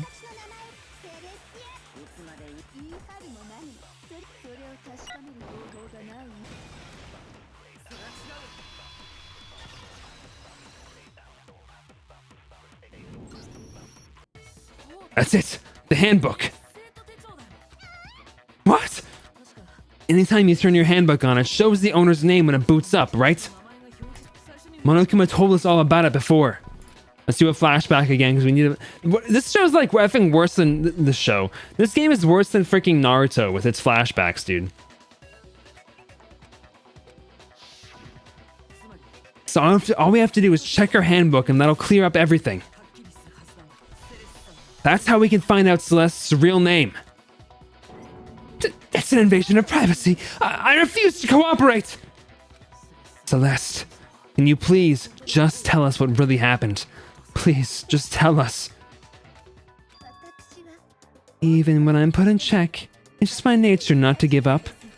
Because, until the game's over, you never know what might happen. Fine then, let me settle it. Let me go over the case again, from the beginning, and shed light on all your crimes. And that'll bring everything to an end. Now we'll see how it works out this time. Closing argument. Start! Especially with one this complex. Okay, so they make it a... Oh my gosh, dude. They have to make him look like that? Okay, what do we got? What do we got here? What do we got here? What do we got here? We got them having a meeting. He's groveling. Bro's groveling.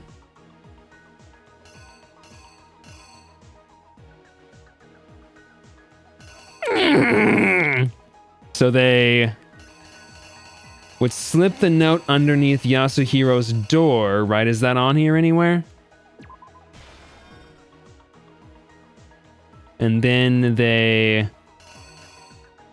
It creates just a flashback. Some of them have proven to shine light on a seemingly innocuous events and statement. And then so you can hear her lose her French accent as she molds more. Really, that's great, actually. That's fantastic. I mean, I think these do shine light on some interesting stuff. Maybe that goes here then? The first thing you did with him was him with the dolly? Oh, it's him with the dolly. Okay, okay. I thought it was him groveling at her feet. What goes here then? Him like begging? I guess.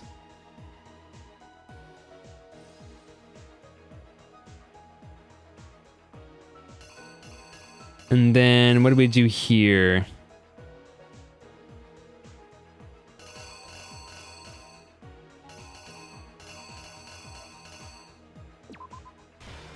Take the picture. Yeah, that's probably a good idea. And he comes out. He has Justice Hammer 4.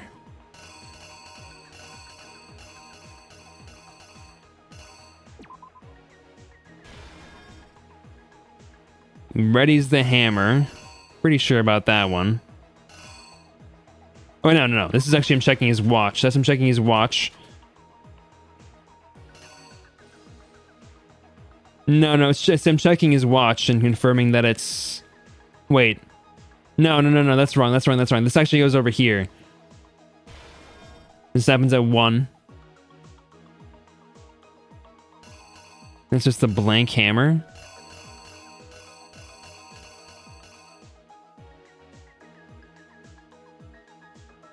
This one, though, is just after 6, so it could be that, actually.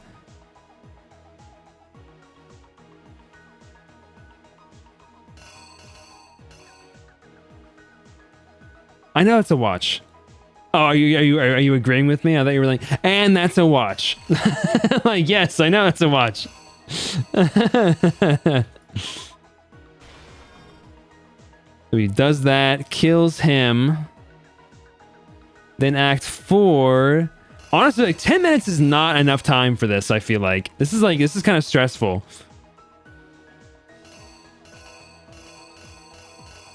Shit.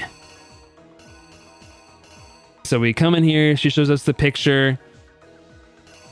And we find Justice Hammer 2 here, right? I don't know if it's going to be this one or this one.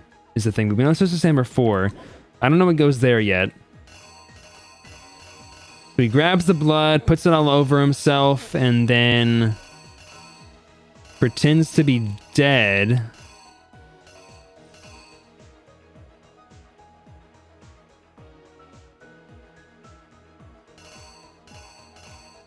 And that's Justice Hammer 3 next to him. And then we find him, and then we find them up there at the same time.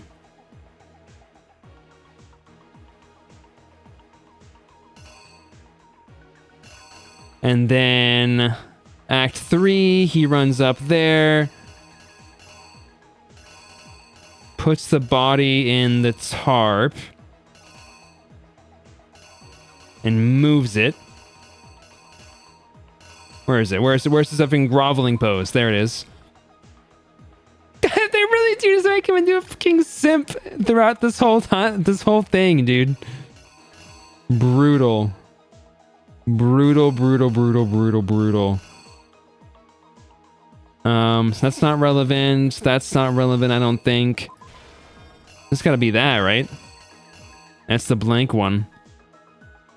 Let's double check our logic here. I guess I missed this one. So what's here, do we think?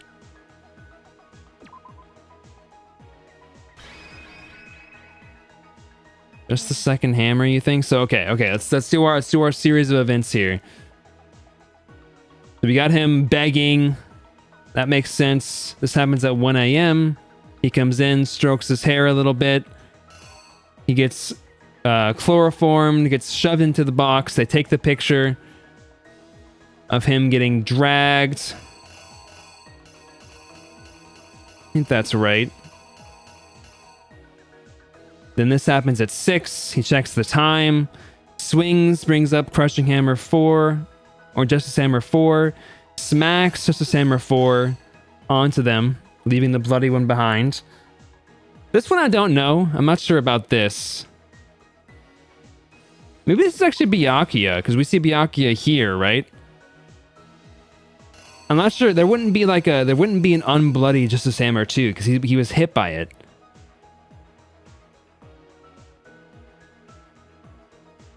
So yeah, Byakuya makes sense here. You don't think it was bloody? But the whole thing is that he got hit by it. Why wouldn't it be bloody?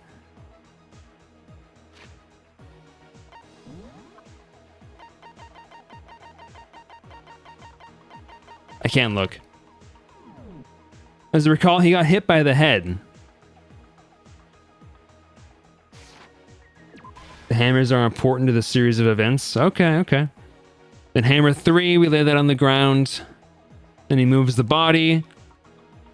Then that. I think we're good. But he was bleeding though, remember? Before anything, the killer persuaded someone to help carry out the murder. And that person was...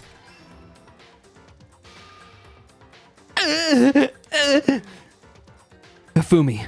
With an accomplice, the killer was able to execute a number of otherwise impossible schemes. Yes, my lady! No, don't. Why would you put Ivy on right now? First, they convinced someone to meet them in the rec room last night at 1 in the morning.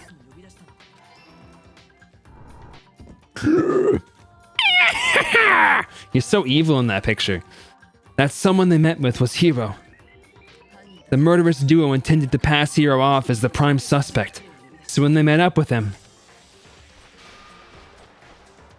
they drugged him, knocked him out, and stuffed him into the Robo Justice suit.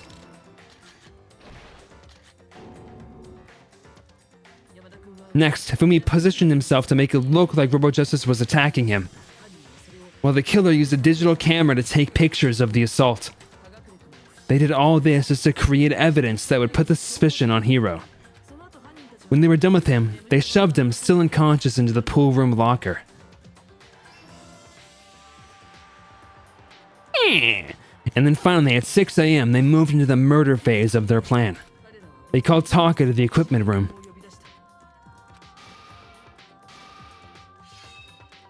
Shing!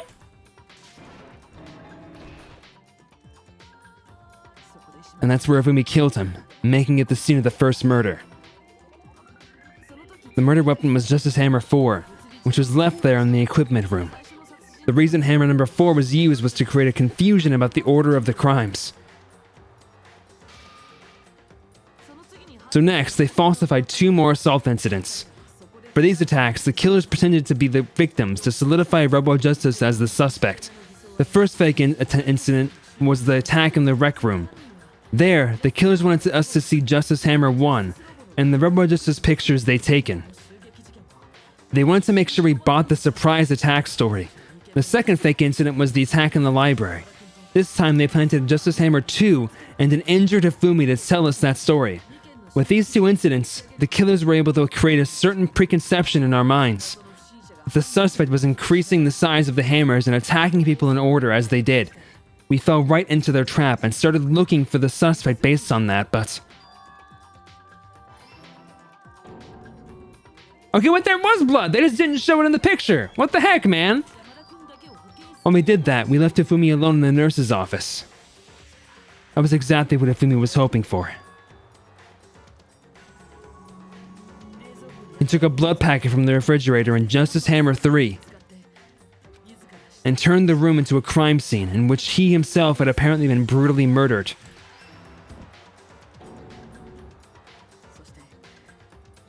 He let out a scream to draw us back, and when we returned, that's what we found.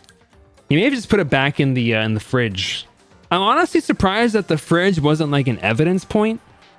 I guess we wouldn't have known that wasn't something we should have looked at for evidence unless we knew that he was faking, which up until the trial we didn't know.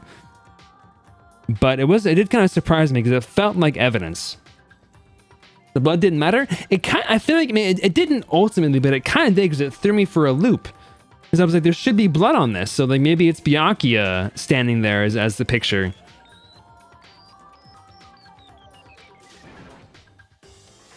Meanwhile, the other group that had been out searching found Taka's body at the same time. So when we heard the body discovery announcement, we naturally assumed it was for Hifumi. We left the nurse's office and Hifumi once again took advantage of the situation. He simply got up and made his escape. When we learned his body had disappeared, we all rushed back to the nurse's office. And once again, Hifumi had the chance he was waiting for. This time he snuck into the equipment room.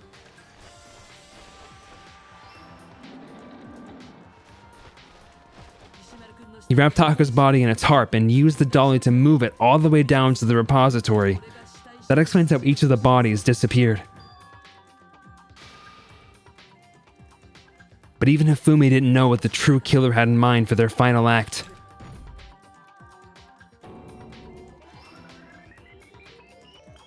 Their plan all along was to kill Hifumi and get rid of the one person who could betray them. And they did it using an ordinary everyday hammer from the repository. My question is, how'd they wash this? Because there isn't a wash basin in here, right? That should cover everything that happened in this case. And the villain behind it all is...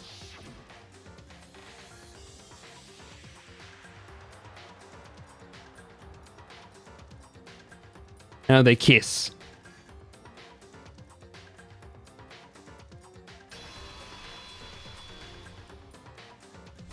Celeste, sorry, you lose.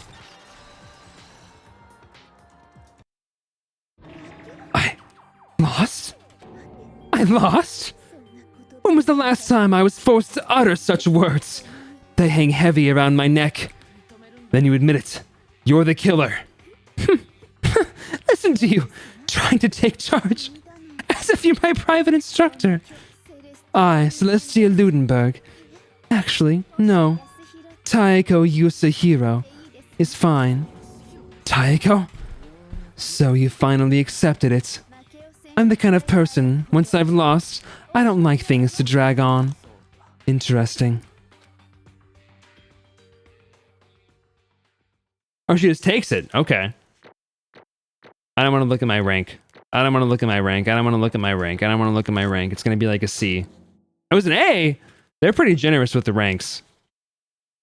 I don't think that I deserve that.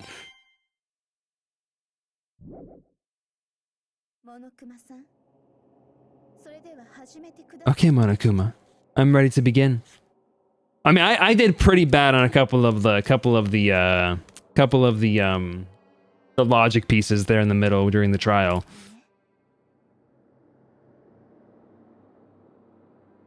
That's a good point. That's a good point. Or no. I suppose this is the end, isn't it? It is indeed the moment we've all been waiting for. Time to vote! Okay? Okay! If you would, please locate your lever and cast your vote! And when your votes are tallied, who will become the blackened? Will you make the right choice or the dreadfully wrong one? What's it gonna be? What's it gonna be? Did they tell you, did they explain how the voting system works here? Like, how does pulling a lever make our vote? Do we just have to, like, win on the dial or something? Like, win on the effing slot machine? That can't be it, right? It's basically a formality at this point, but once again, you're totally correct. The Blacken this time, the true killer who devised the whole stinking scheme was... Celestia Ludenberg, or more precisely, Taeko Yusahiro!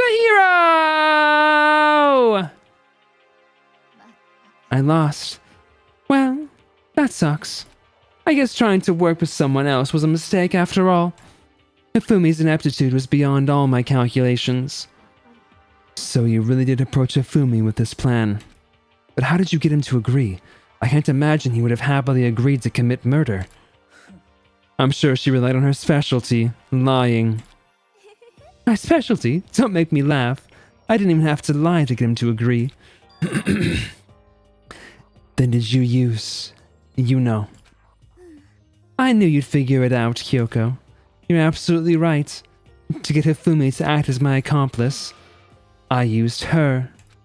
For everyone who's still left, I'll avoid mentioning it by name, but... It was the one thing Hifumi and Taka were both super into. Does she mean... She's talking about alter ego? Well, yeah, at least she has the respect to not out it. What? What? What are you talking about? Don't interrupt. We're in the middle of a very important conversation here. I'm totally out of the loop as usual. How sad. Then you're the one that stole it. That's right. And you used it to drag Hifumi into the plan you'd come up with. Right again. Last night after we had our meeting about how it had disappeared, I paid Hifumi a little visit. What are you doing here? Wait, okay, is he like kind of like non-binary? Like, why does he have the effing suit back there? Is he, well, maybe he just enjoys cosplaying and doesn't care about gender? That suit definitely doesn't fit him, though. So why does he have the suit? Maybe just memorabilia? Poo, poo, poo, poo, poo. I was hoping I could talk to you. Alone. It is about what was stolen. I know who did it. What? It was Taka. He stole it. What? And I have proof. Would you like to see it? As it turned out, I'd found a use for the digital camera. Oh my gosh, holy shiz. What's up with that effing... Wait, is this character just like really large in fiction? I never realized that, looking at the camera. Huh. I'd taken you-know-what to Taka's room earlier and took pictures of it there. I deleted the picture as soon as I'd shown it to Hifumi, of course. So it was him! How did he do it? She was supposed to yell if either of us got close to her! You are correct, which is why Taka forced me to steal it. What? Please forgive me. He threatened me.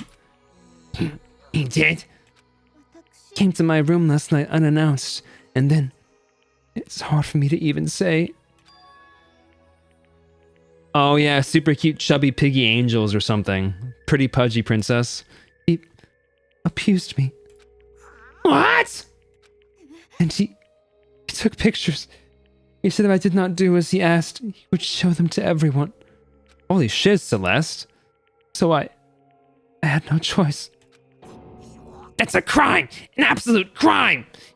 I knew he'd gone a little crazy, but I never imagined he would go that far! It was amazing how completely he bought it. I can't express how enjoyable that was. I want to say something I've never said before in my life.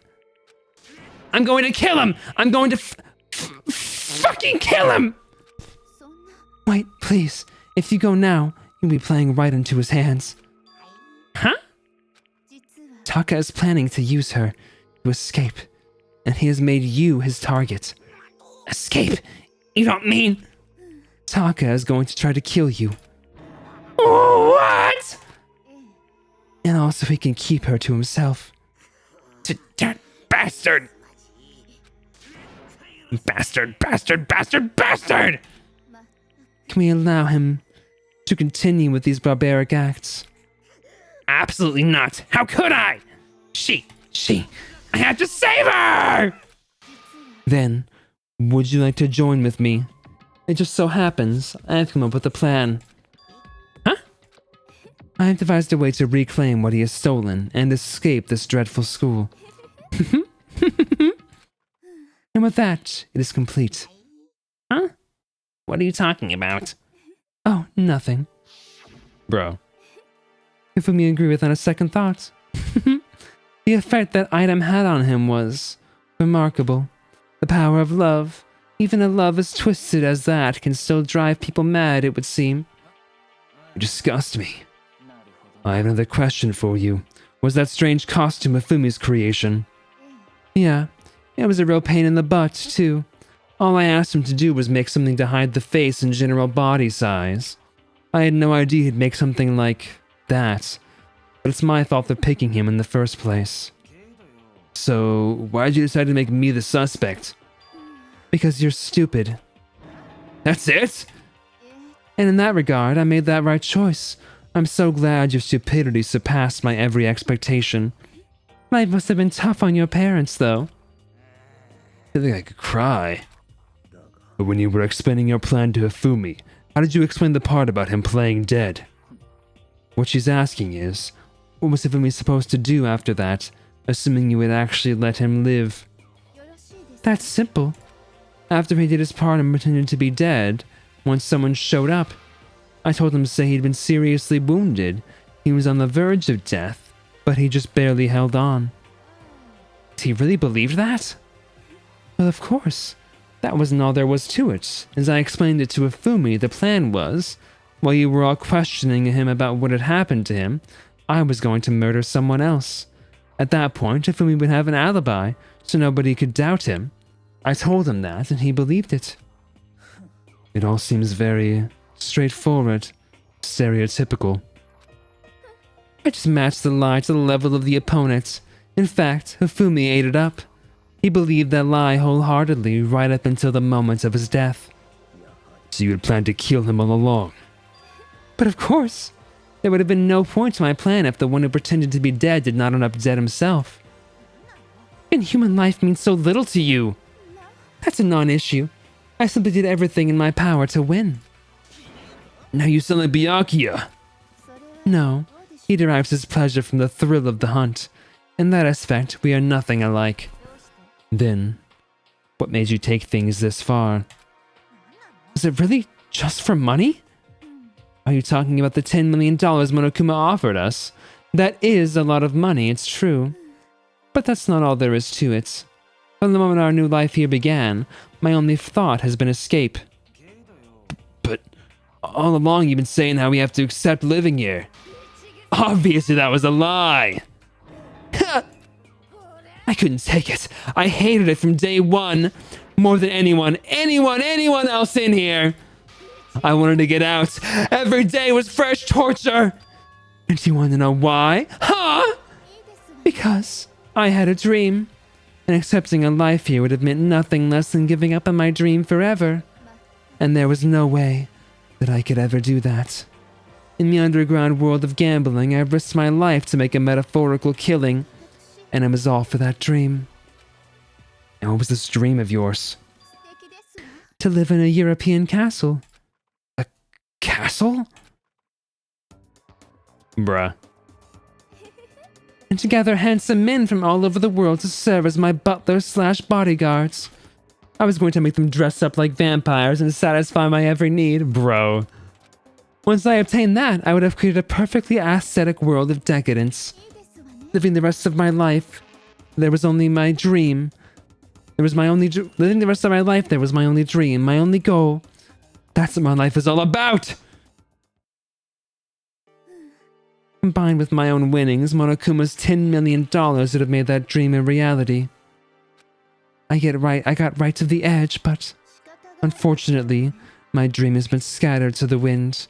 Still, I don't have any regrets. I pursued my dream to the very end, so why would I? You sound so passionate, but you were really about to kill your own friends for it? Are you asking me to feel guilty? That's a pointless endeavor. I think nothing of sacrificing others for my own ends. I feel nothing. That's all there is to me. That's what makes me complete. Isn't it terrifying how different our values are? There's simply no room for understanding. That's what we should be saying. And plus, how can you be so calm? Don't you realize you're about to die? Why aren't you scared? My ability to lie is unrivaled, and I take pride in that. It's not just other people. I can even fool my own emotions. The conscious deceives the unconscious. And that's why you're not scared. That's right.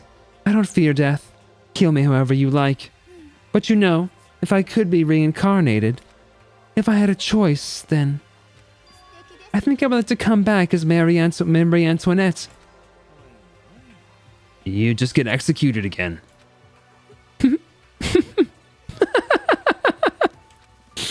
Celeste smiled then, and when she did, it looked to me like a poor effort to force it. She claimed she could fool her own feelings. But that statement itself must have been her final lie. And that weak, fake smile is what betrayed her. You all done? Okay then, let's get rolling. The black can disturb the peace and must pay the price. Now then, I've prepared a very special punishment for her, the ultimate gambler. Let's give it everything we've got. It's punishment time!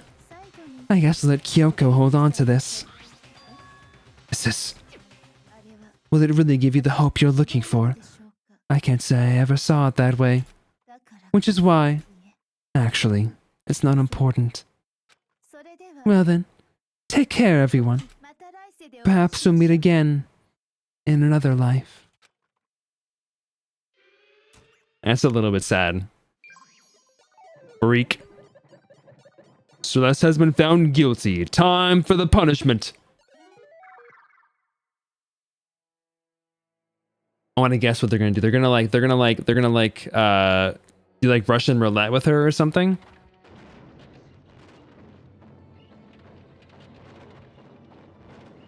I'm surprised you wouldn't have liked her character in the past, honestly. The burning of the Versailles witch? Oh, okay. They're gonna freaking burn her at the stake? I'm sorry? What?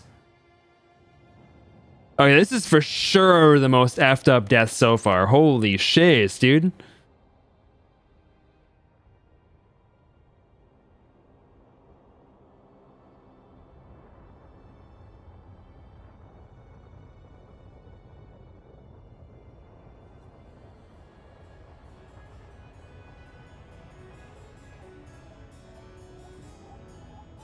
My tastes have changed over time, and I'm sure you're gonna appreciate many great things.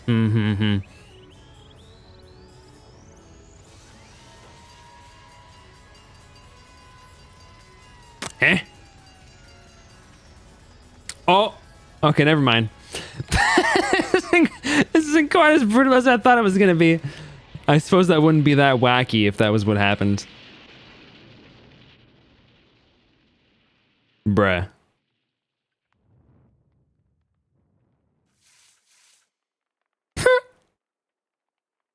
Off, dude.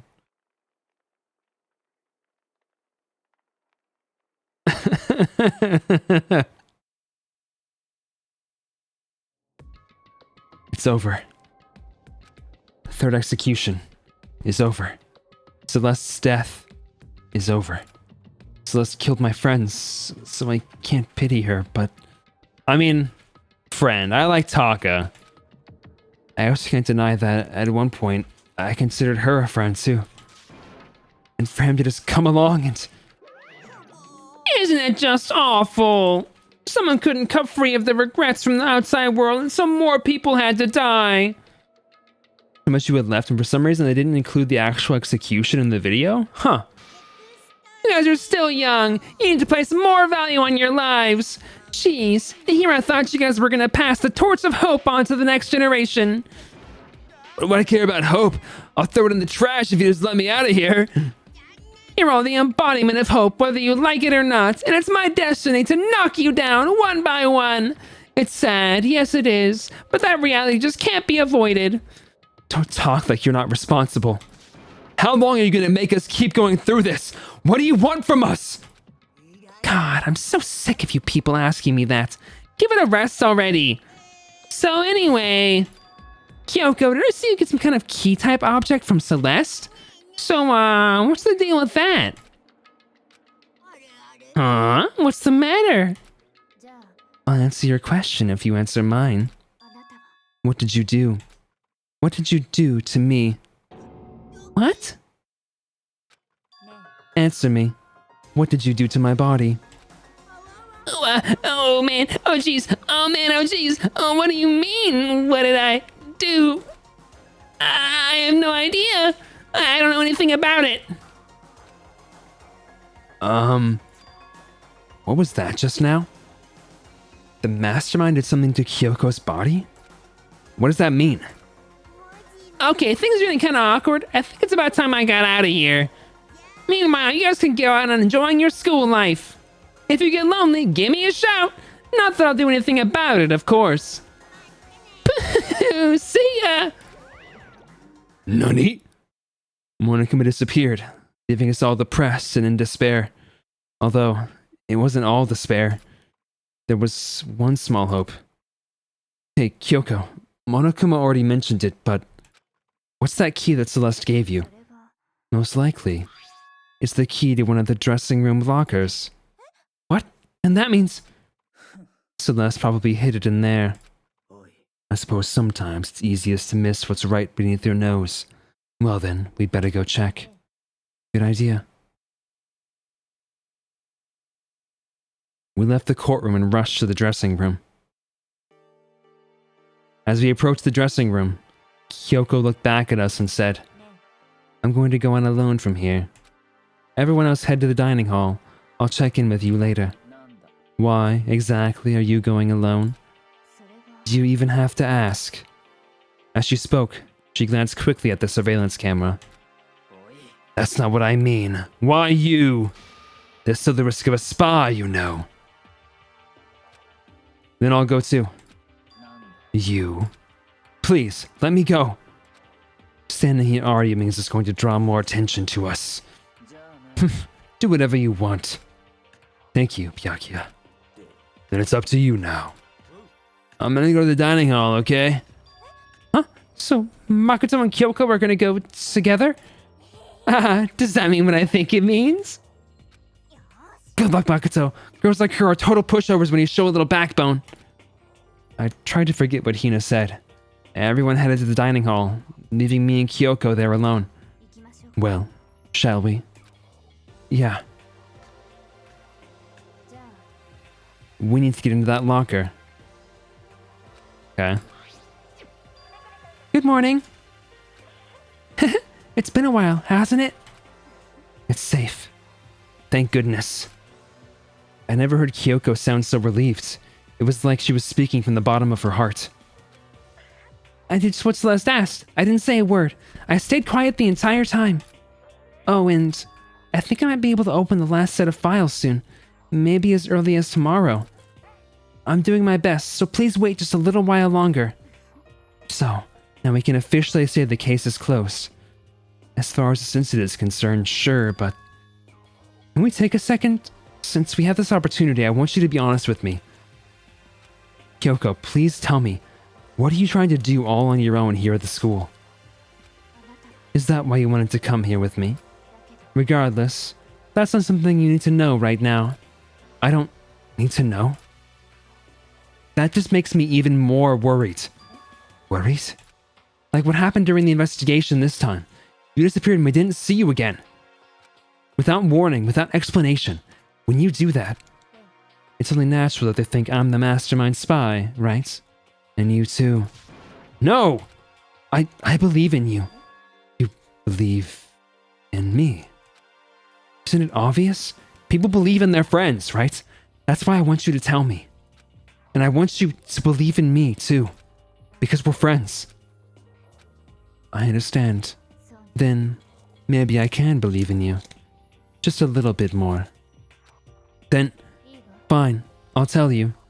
I'll tell you why I've been disappearing and where I've been going. You see... What the freak, dude? What I heard from Kyoko then was... Well, frankly, it kind of blew my mind. Right after I told Kyoko I believe in her, she told me a story that was, well, almost unbelievable. I decided I had to confirm what she told me with my own two eyes. So I waited for nighttime to come. And when it did, I went into action.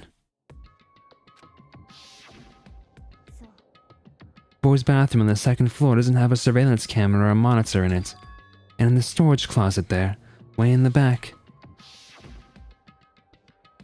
It was way in the back of the boys' bathroom closet, but could Kyoko really be right about this? I gotta end stream soon, bro. But I want to finish this chapter. I'm close, right? I gotta be close.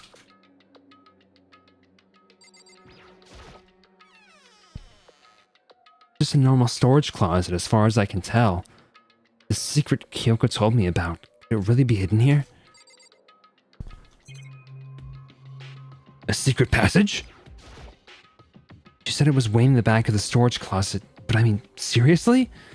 Without thinking, I placed my hand on the back of the storage closet, and suddenly, as if I were being yanked in, kashunk! At the same time as I heard that sound, I fell through the wall. I had no idea what was going on. I had fallen through the back of the storage closet. Huh? It turned out, the back wall was like a revolving door, and I made my way to the other side, just like Kyoko had said. There's a secret room. This is the secret room. But what's in here?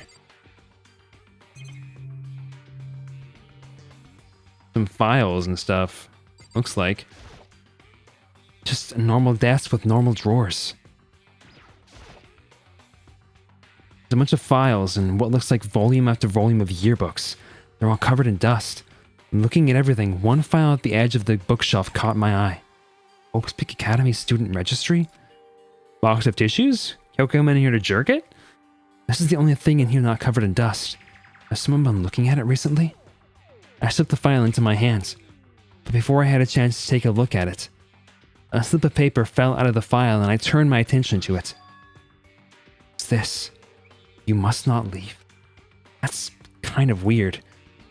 I can understand if it said like, I can't leave, but you must not leave? What is this? My head feels funny. This strange sensation. It's deja vu. Those words. You must not leave. I've seen them somewhere before, but can't quite remember. What do I know? What don't I know? I...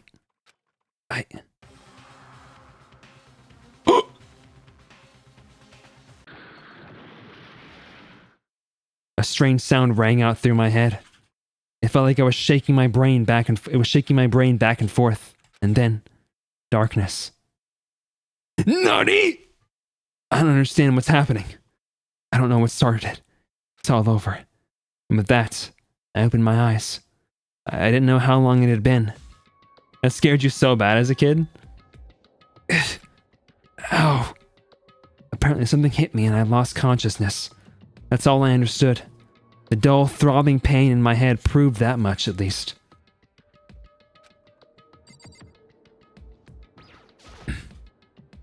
It's just a normal desk with normal drawers.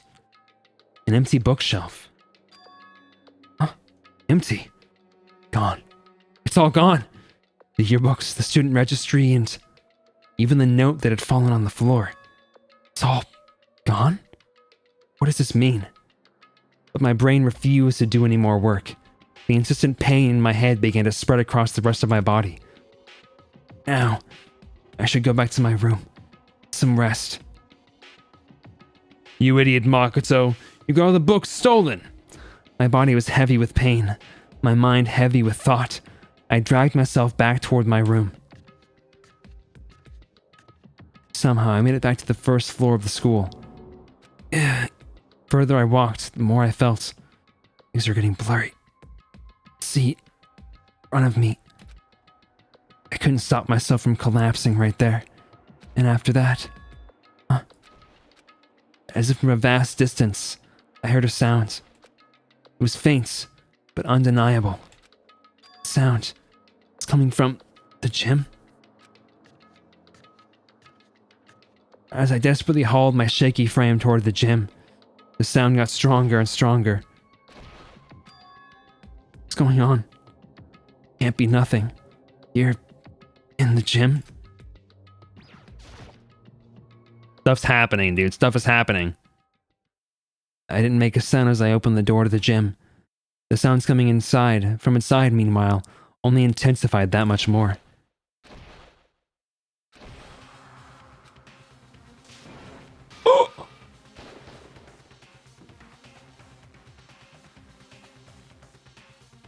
Before me, there raged a battle beyond anything humanly possible. No, one side's not human, that's for sure, but regardless, I couldn't stop staring. I forgot to move or even breathe. Why, you? What do you think you're doing? I asked you a question. What's the meaning of this? How dare you defy me? This wasn't part of the deal. Wait, she's the mole? Teal, I've made a decision. I will no longer retreat, no longer compromise, no longer regret. I've made my decision. I'm going to resist you. Okay, but you do realize what will happen if you go through with this, right? You haven't forgotten, have you? What I'm holding hostage? What am I looking at? What am I hearing? A hostage? Then could it be the mastermind spies? Dun dun dun!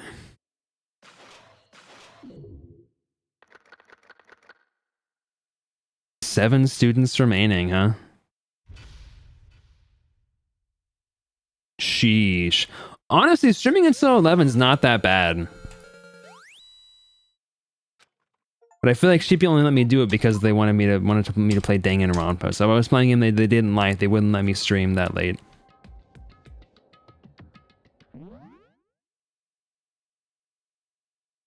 Thank you, thank you, thank you, thank you. Let's get this out of here. Let's get this freaking game out of here. Chatting. Let's see. Did we got any art today? We do got a little art. Ooh. This art's looking really good. Both these arts are looking really good. By the way, Josh, I did steal this from Mike. I did steal this from Mike. This was a really cool idea back before the hiatus. First piece here we got by C&B Customs by Brendan, a good friend. This piece looks phenomenal. I love the lack of a background on this one. Super interesting. I love the lacing, like the hexwork lacing on this. And the lacing on the shoes too. Bro, I love like the fire tongue, like the little fire eyes. Look beautiful, fantastic pose. This is like, it's maybe like one of your best pieces ever, dude. This is phenomenal. I love the line work on this one. The pose is phenomenal. Love the hands there. Like really, really well done, dude. Fantastic work. And the foreshortening on the arm. Like, well, blow me down. All right, next piece here is by my lovely partner, Love Lambie. This looks adorable, honey. Super, super cute. Love the... Did you design this character? Either way, PB did the OG design. Really, really love this. Love the outfit here. Really cute outfit. Love the little like collar with the button looping over the mismatched socks. Little like leg warmers. The skirt's super cute. Love the wings. The hair is adorable. Love the expression is really cute on this too. Like just this kind of vacant, like sort of scared, but like sort of also like curious expression. And the hands being together is very nice. I mean, Finch could be a skunk. You don't know. You don't know. And the pink gradient, like Riley said, very, very good. Very, very cute. Well, folks, thank you all for being here for the, I think, not the entirety of the third chapter, but pretty close to all of it. Sorry that it went a little bit longer, but I'm glad we were able to finish the chapter. Let's see here. Let's go ahead and raid into... I haven't talked to Miss Cole in so long, actually. What are they doing right now? Doing games and demos? I actually didn't know that they were streaming. I'm gonna go ahead and raid into Miss Cole. They're an old person from Mike's community. I think still active in your community as well, Josh. They